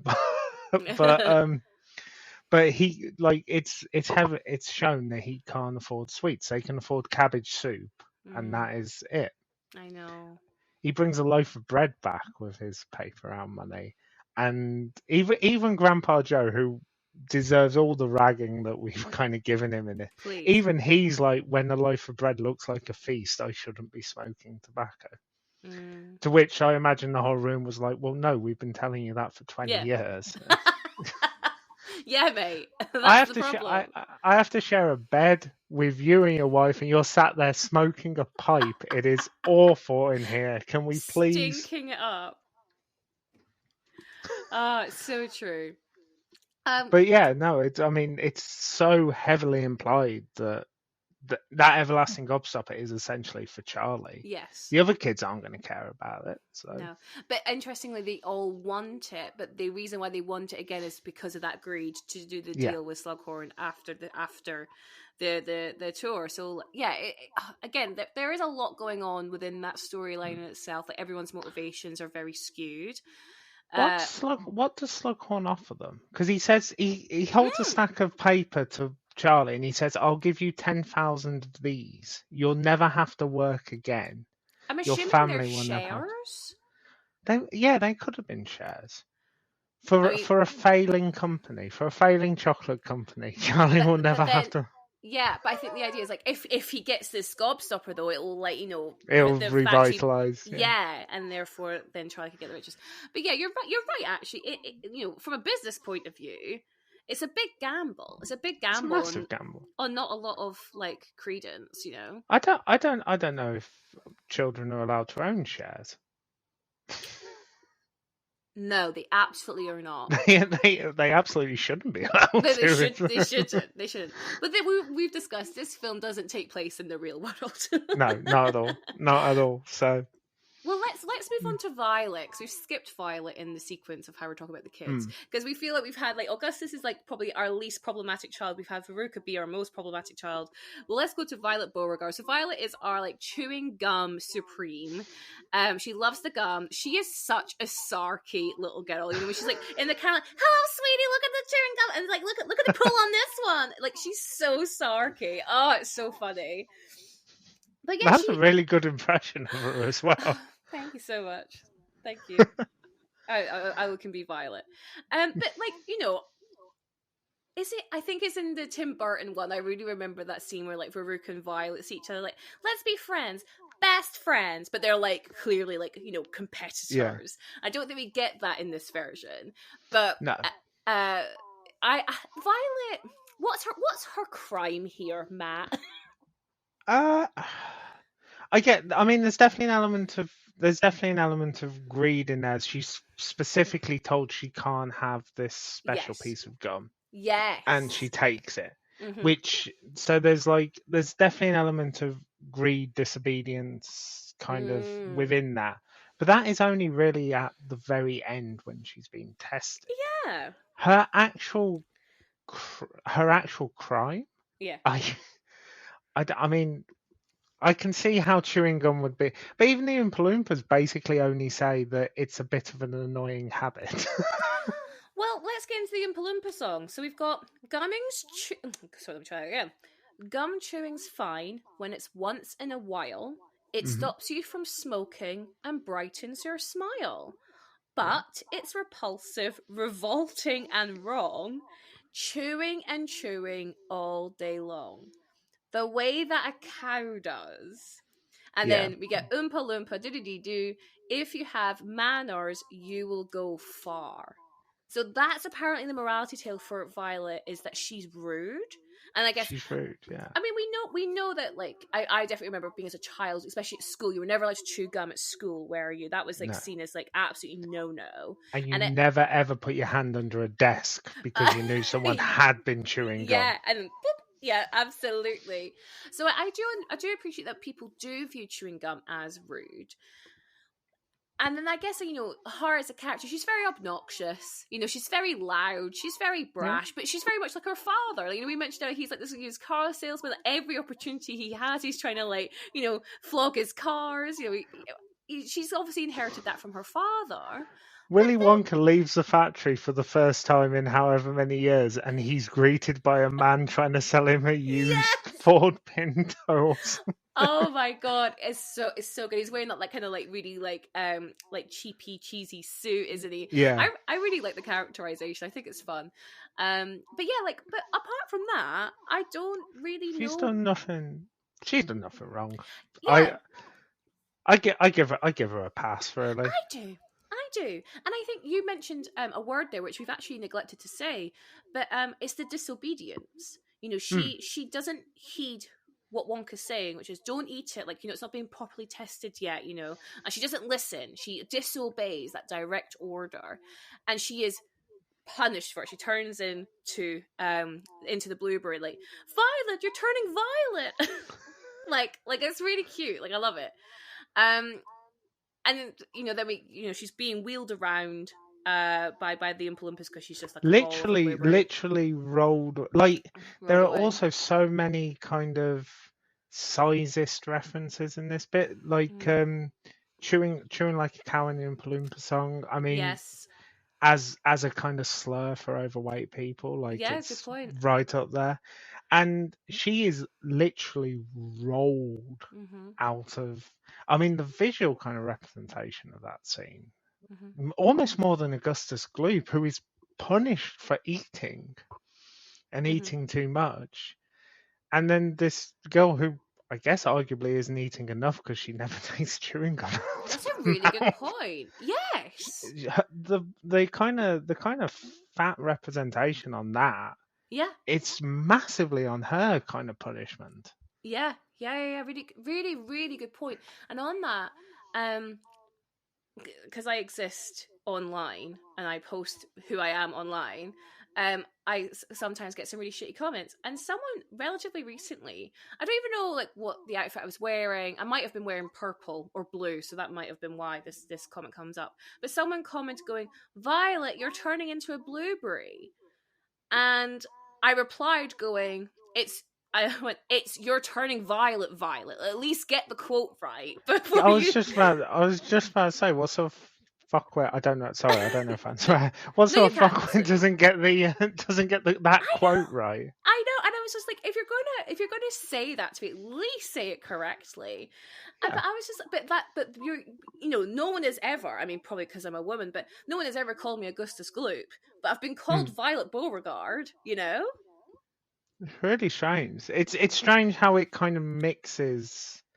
It's mixing those morality tales. Like you said, as good as this film is, nothing actually stands up to scrutiny. Yeah.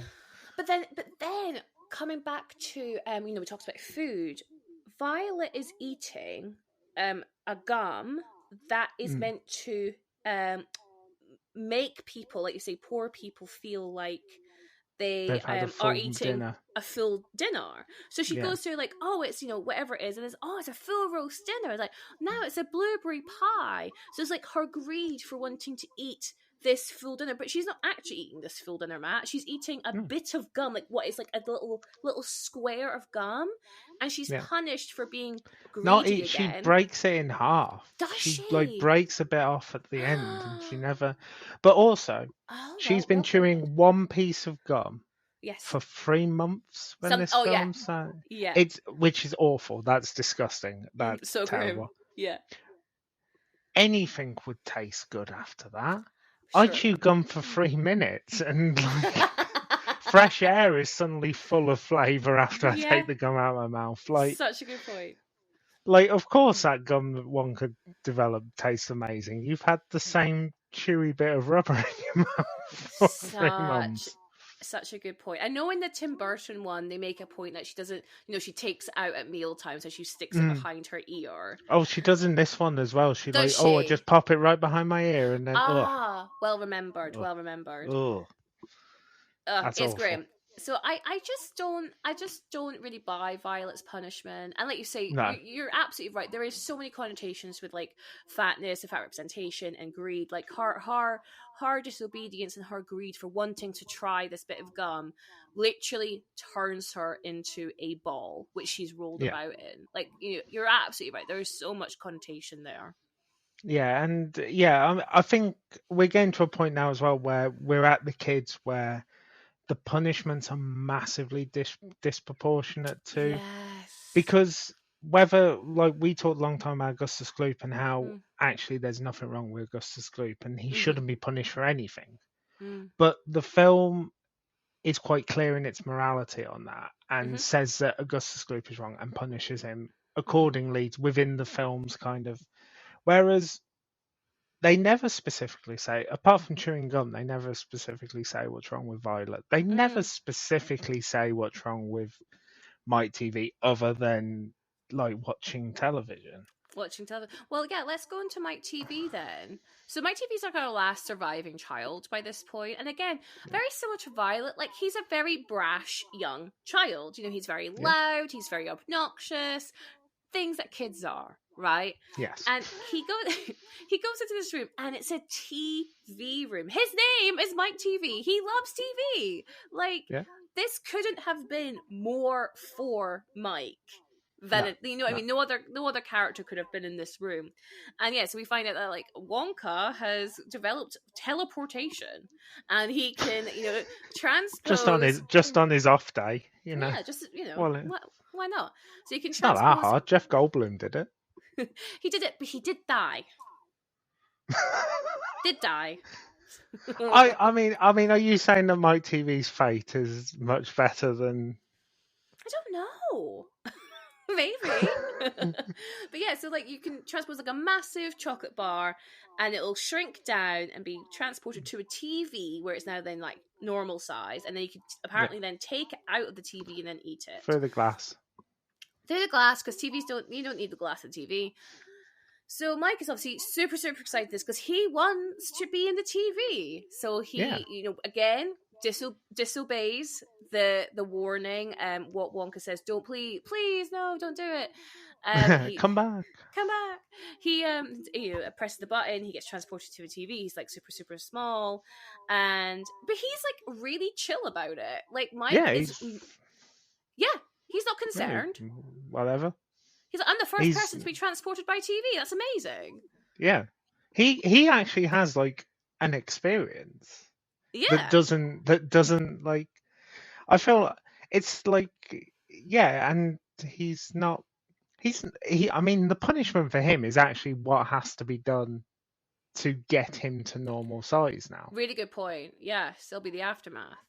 The aftermath of that is awful. Yeah. Like the stretching the taffy room. Yeah, that's not fun. Yeah. But he's not in pain at the moment. No. And he's super excited. But then we hear the Oompa Loompa song. And this really does tell you everything that Roald Dahl thinks of TV. Right. What do you get from a glut of TV? A pain in the neck and an IQ of 3. Why don't you try simply reading a book? Or could you just not bear to look? You'll get no commercials. And then Oompa Loompa doobity-doo. If you like reading, you will go far. So I think there's so much in those like 4 lines, right? Like, so this is the first time they use the word glut or gluttony. Yeah. which I think is really interesting. So again, we spoke about our 7 reference. Gluttony, as much as that deadly sin is to do with greed in its entirety, in the modern world, we tend to only use that gluttony when it comes to food. So I really actually appreciate the fact they don't use it in that context. They use it for its actual true term, which is greed. The IQ of 3?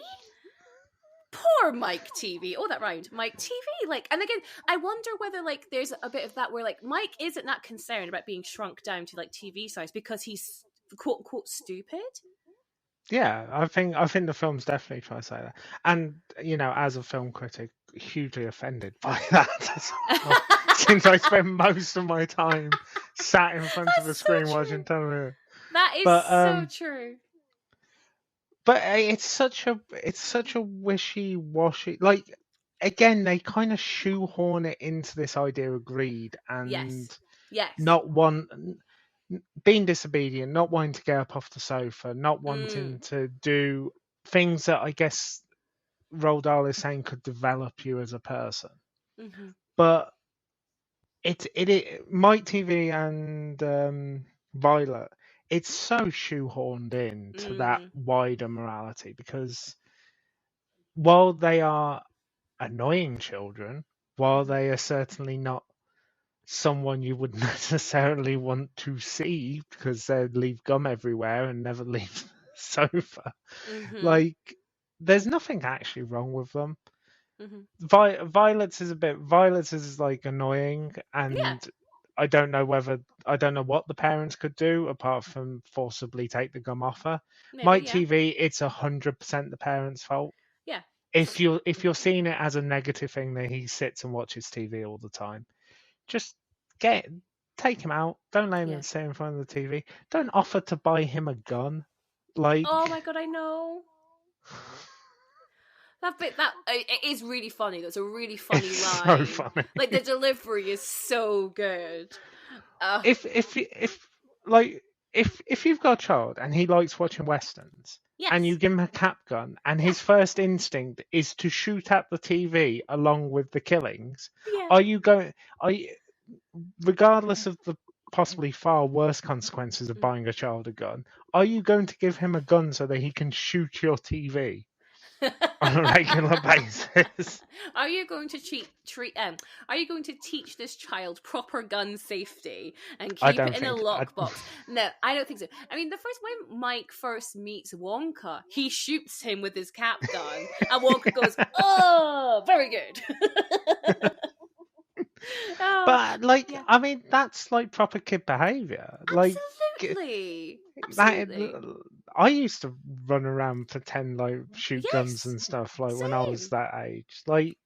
And there's a real Mike TV is almost the most childlike one of the lot. Yes. He loves TV. He loves anything new and big and shiny. Yeah.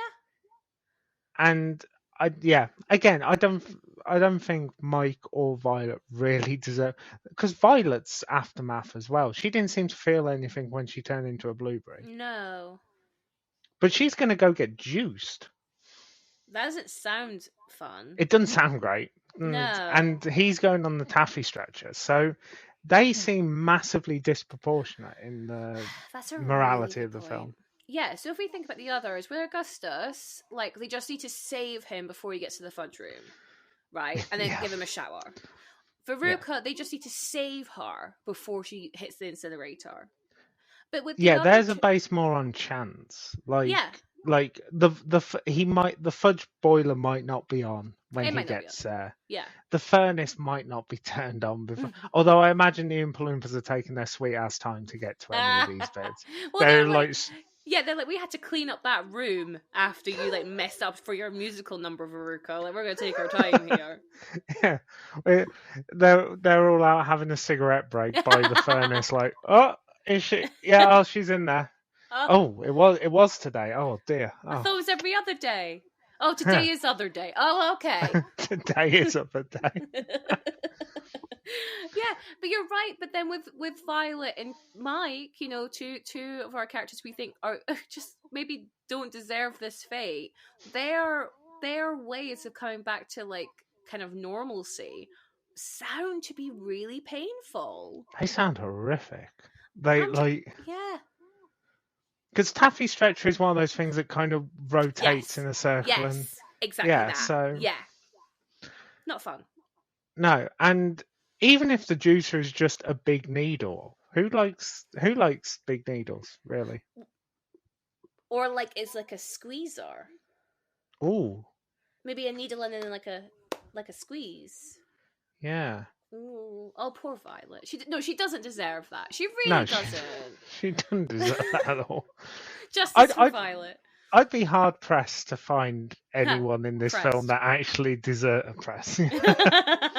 I'd struggle to find anyone in this film that truly deserves to be juiced. Yeah, no, Jamie, I maybe, you know what, just to be a real dick, maybe Grandpa Joe. You know what I mean? Maybe Hitler's Chancellor, who plays a very he can be juiced. Good. Of all the people in this, he can be juiced. Okay, no, you're fair. You're actually logically nice. Where I'm like Grandpa Joe. You ain't gonna get much from Grandpa Joe. No, you're not. To be fair, you're not.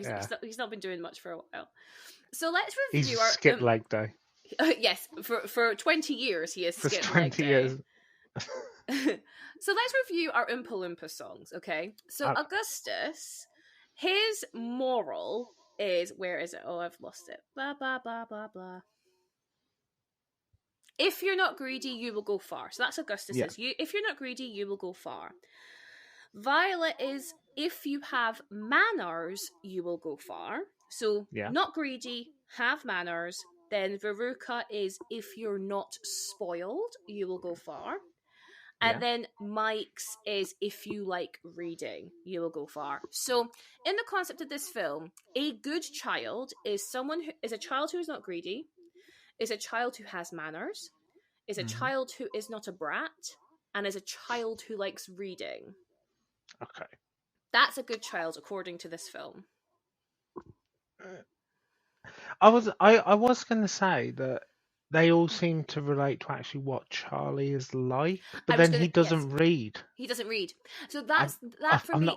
I assume he can read. No. He's at school. No, he's at school. He's at school. He can read. He can read, but no, we don't ever see him reading.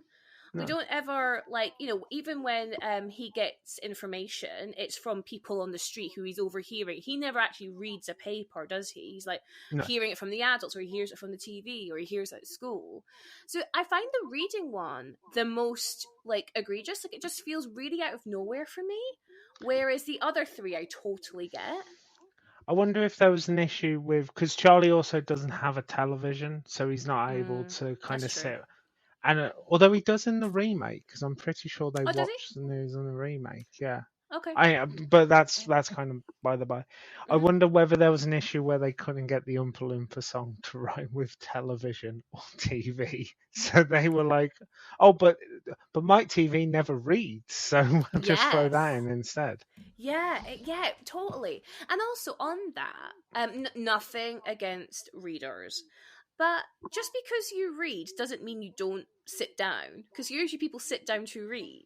Whereas also it does not mean that you're not just reading trash. Yeah. Because I read quite a bit, and a lot of it, a lot of the stuff that is available to read, I'm obviously not going to say what I read is trash. What I read is clearly the best, and because I have amazing taste. Absolutely. But you walk around a certain bookshop or go through a certain online provider's book, and there is a huge amount of trash out there. Absolutely there is. And there was just like there was in the 70s, just like there was in the 60s, just like there was. Yeah, forever and more. So the idea that someone is instantly gaining and acquiring more knowledge and a more sensible attitude, I guess, towards life by reading does not ring true at all. Not at all. They could be reading 50 Shades of Grey. You ain't learning anything from that. And I have read those 3 books. Apologies. I did not mean to target you with that comment. I'm not saying anything. I like to think I have an IQ of more than 3. But who knows? Do I have taste? No, taste is subjective. People will think I have zero taste, and that's fine. That's fine. I like my taste. I'm not saying those are good books. I really do need to make that clear. They are not good books. I know they're not. I know they're not. But I had to know. I had to know what everyone was talking about at the time. And this is like 10 years ago now, right?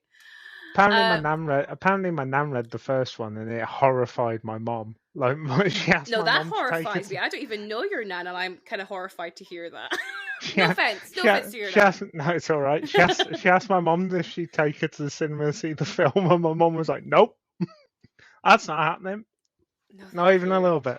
No, you could go on your own for that. That's not a mother-daughter time out. Really isn't. No, not at all. Not at all. Oh, that's so cringe. I don't know if we could have got further away from Charlie and the Chocolate Factory in such a short I'm so sorry, Charlie. We've absolutely besmirched your good name, bringing in E.L. James's 50 Shades trilogy. They both involve punishment. Yeah, I guess so. Yeah, punishment. there we go. Pulled it back. Back yes, on track.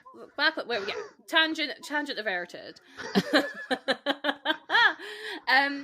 Is there anything more you want to talk about with the kids?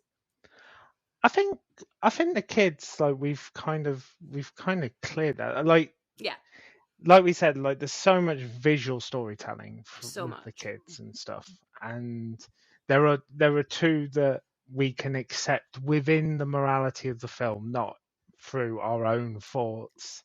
We can accept that two kind of deserve punishment, and then two are just unlucky that they were put up against Charlie, who is perfect. So yes, exactly that.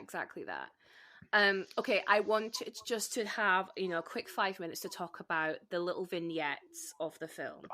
So I know you wrote your article for Film Stories about the kind of adult obsession of the Wonka-mania, which we get in that kind of first half of the film.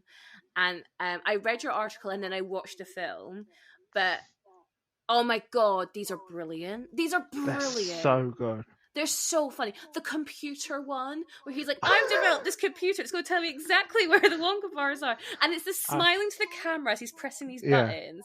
And then I'm now telling the computer exactly what it can do with a lifetime supply of chocolate. It's so funny. And he's getting more stressed. It's so stupid. I love it. It is. It's incredible. I can't think of, like, so many films rely on world building to kind of make you believe whatever kind of crazy thing that happened, and I cannot think of another film that in like 80-90 minutes does this much world building. Lord of the Rings needed 3 films just to tell us there were hobbits. Mel Stewart completely and utterly makes you believe that the whole world has gone mad for this. You have the auction. You have the auction where the Queen tries to buy the last. Your Majesty. You've got the guy who builds the robot. There's obviously the detective scene as well. Oh, it's brilliant. There's a few others as well. Well, even like when you hear the news reports, the fact that they've got this big map where they're tracking where the golden tickets are being found, and like this is like a special news story that there's like this is before 24-hour news cycles. So like the fact that there's no other news happening. Like this is it. There's the one news broadcaster after they think they found the 5th ticket, and he turns, he looks dead in the camera and he goes, well, we all know that there's more important things than this. I'm struggling to think of one offhand right now. So good. That is so funny. It is. It's so dry. Yes. And I think that's what really works with this film, is that every single part of it acts as if this is just normal. Yes. There's 100%. Nothing feels particularly heightened. It feels like everyone is reacting as if this is a completely normal thing that goes on. Yeah. 100%. And so, like, the dryness of the newscasters, the guy desperately trying to get the robot working. Oh, it's so funny. Yeah. But I know your favourite being that detective scene where we understand that this woman's husband has been kidnapped for ransom. And the ransom is that it's her last case of Wonka Her bars. last case of Wonka bars. Also, this does seem to be the only scene where the detective is completely immune to Wonka-mania in this Doesn't scene. understand, yeah. Doesn't get it. Understand. It's something the kids are into, whatever. Yeah. It's fine. But even the way this scene is filmed, like the cinematography is so different. The tone, the sound. It's like it's come out. I know you said this in your article, but it really feels like it's come out of some other film and placed it feels right in the like middle here. a police procedural, and like I'm trying to like a Columbo episode or something like that. Yes. It does not fit in the film at all, and just like showing how it's crossed the world. So funny. And again, it's that thing that they play it completely straight. So Yes. she desperately wants her husband back. She'll give them anything. Anything they want. Anything they want. And then when he turns around and says they want your last case of Wonka bars, she stops and slowly gets up, and you can see the worry on her face. And then he has to like prompt her again, and she goes, "How long will they give me to think it over?" And it's like how important these chocolate bars are compared to your husband. No, I know. It's so brilliant. Like it's stupid. It's so stupid and it's so funny. And I loved it. And I just think like this is like this film knows exactly what it's doing by adding these little stupid moments in. And again, coming back to what I was saying earlier about how the golden ticket winners are all children, but in these little vignettes we see it's adults who are the excited ones. They are the obsession. We don't see any children in these little stories we get told. It's all adults. It is, yeah, it is. The only time we actually see any other kids get excited about this is the school teacher talking about it. Yes, but even he gets excited. He's the one driving the conversation. Yeah. Yeah, because he like they say it was when the competition's first announced, and one of the kids tells him, he's like, "Right, school's off, everyone out, try and get some chocolate bars." And they say something to quantify, and he's like, "Oh, class is back on, whatever." And then and it goes back and forth a little bit with it. And like, even though the kids in the classroom are excited, he's just as excited. Very, yeah. Grandpa Joe, as you mentioned earlier, is pushing Charlie to. Yes. I think Grandpa Joe wanted it. Yeah, no, I do too. 100%. That's why he doesn't, in any other film where the child picks their grandfather to share this great prize, the grandfather will be like, "Oh no, Charlie, take someone else, not me. Well, but take your mom, take your dad, not me." But Grandpa Joe doesn't, going back to the tobacco thing, he's like, "Oh no, I'll do that. Of course, I'll go. Okay. I'll keep smoking." Apart from this one time where, because I really actually want try to get the chocolate bar so we can go to the chocolate factory. Again, it's so self-serving. If I get a chocolate factory, I could afford all the tobacco I want. I can afford all the beds that I want to lie in.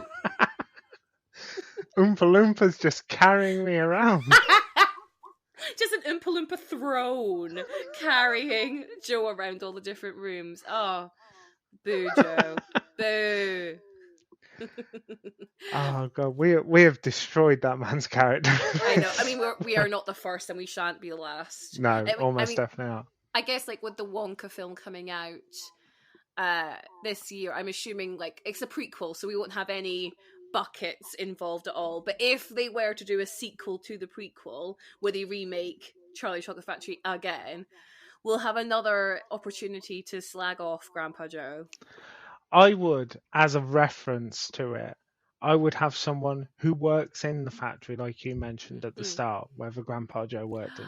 Have someone working there who is just constantly on break.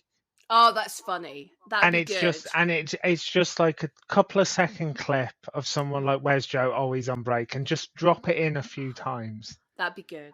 Or where's Bucket? He's on break. Where's Bucket? Yeah, that will work. Yeah. Yeah. Oh, I love that idea.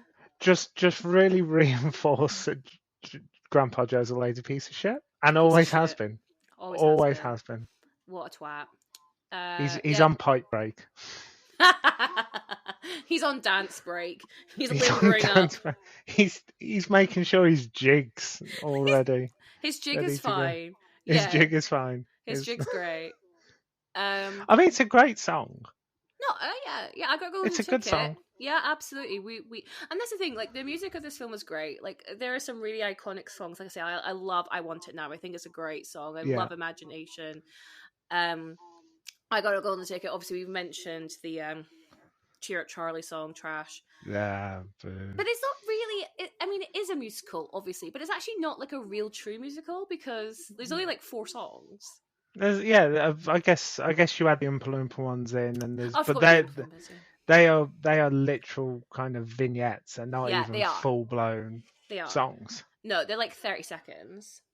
Yeah, but they are fun. They're fun. They're fun. A lot of the songs are really good. Cheer Up Charlie can get in the bin, and the rest of it is pretty good. Yeah. Yeah, agreed. Okay. Well, Matt, we've gone past the 2-hour mark. So let's wind things up. So at the end of a Facts on Film episode, Matt, we like to rate our films and how well we think they represent fat bodies. And we like to rate them out of ourselves. So out of a potential 5 Matts, what will you give Willy Wonka and the Chocolate Factory for fat representation? Oh, dear. Obviously, the more Matts, the more positive you feel about it. The more positive. Well, okay. In quality of filmmaking, it would be 5 Matts. It would be 5 Matts out of 5 Matts. I love this film.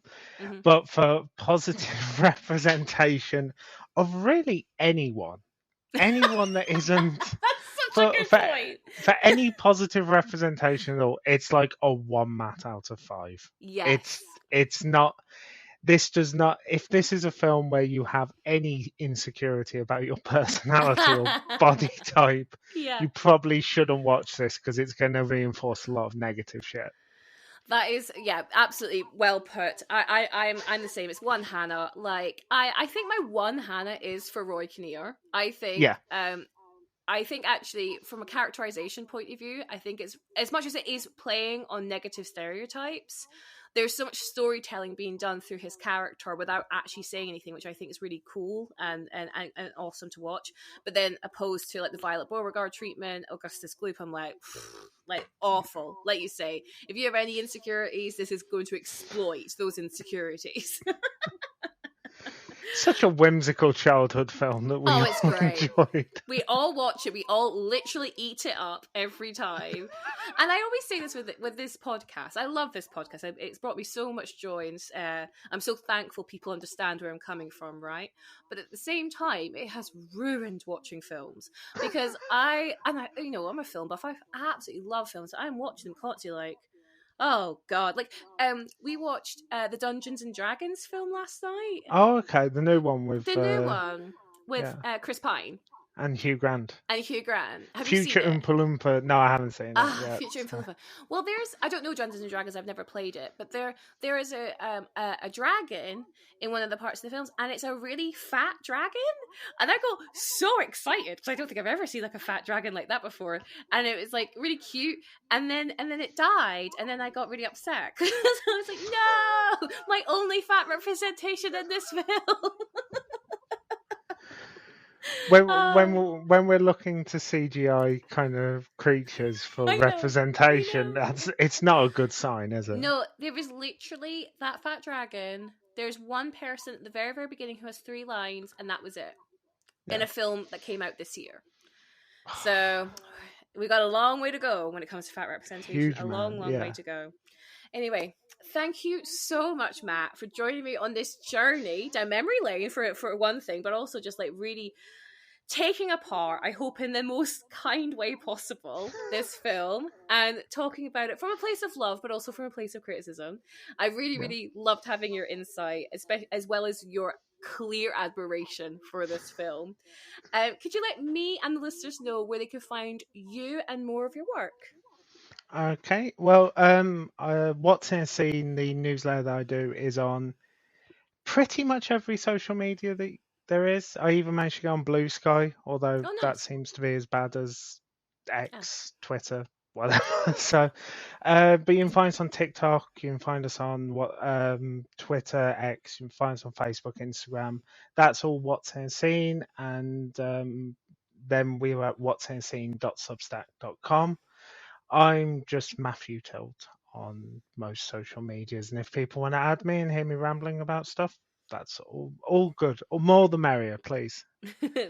Well, the link to all of Matt's stuff will be in the show notes below to make it super, super easy for you. And the listeners can find the podcast at Fats on Film on Twitter and Instagram, and myself at Queen Bee Says on Twitter, Instagram, and TikTok. Thank you so much for listening, everyone, and we'll see you at the next one. And remember to stay fat. Woo!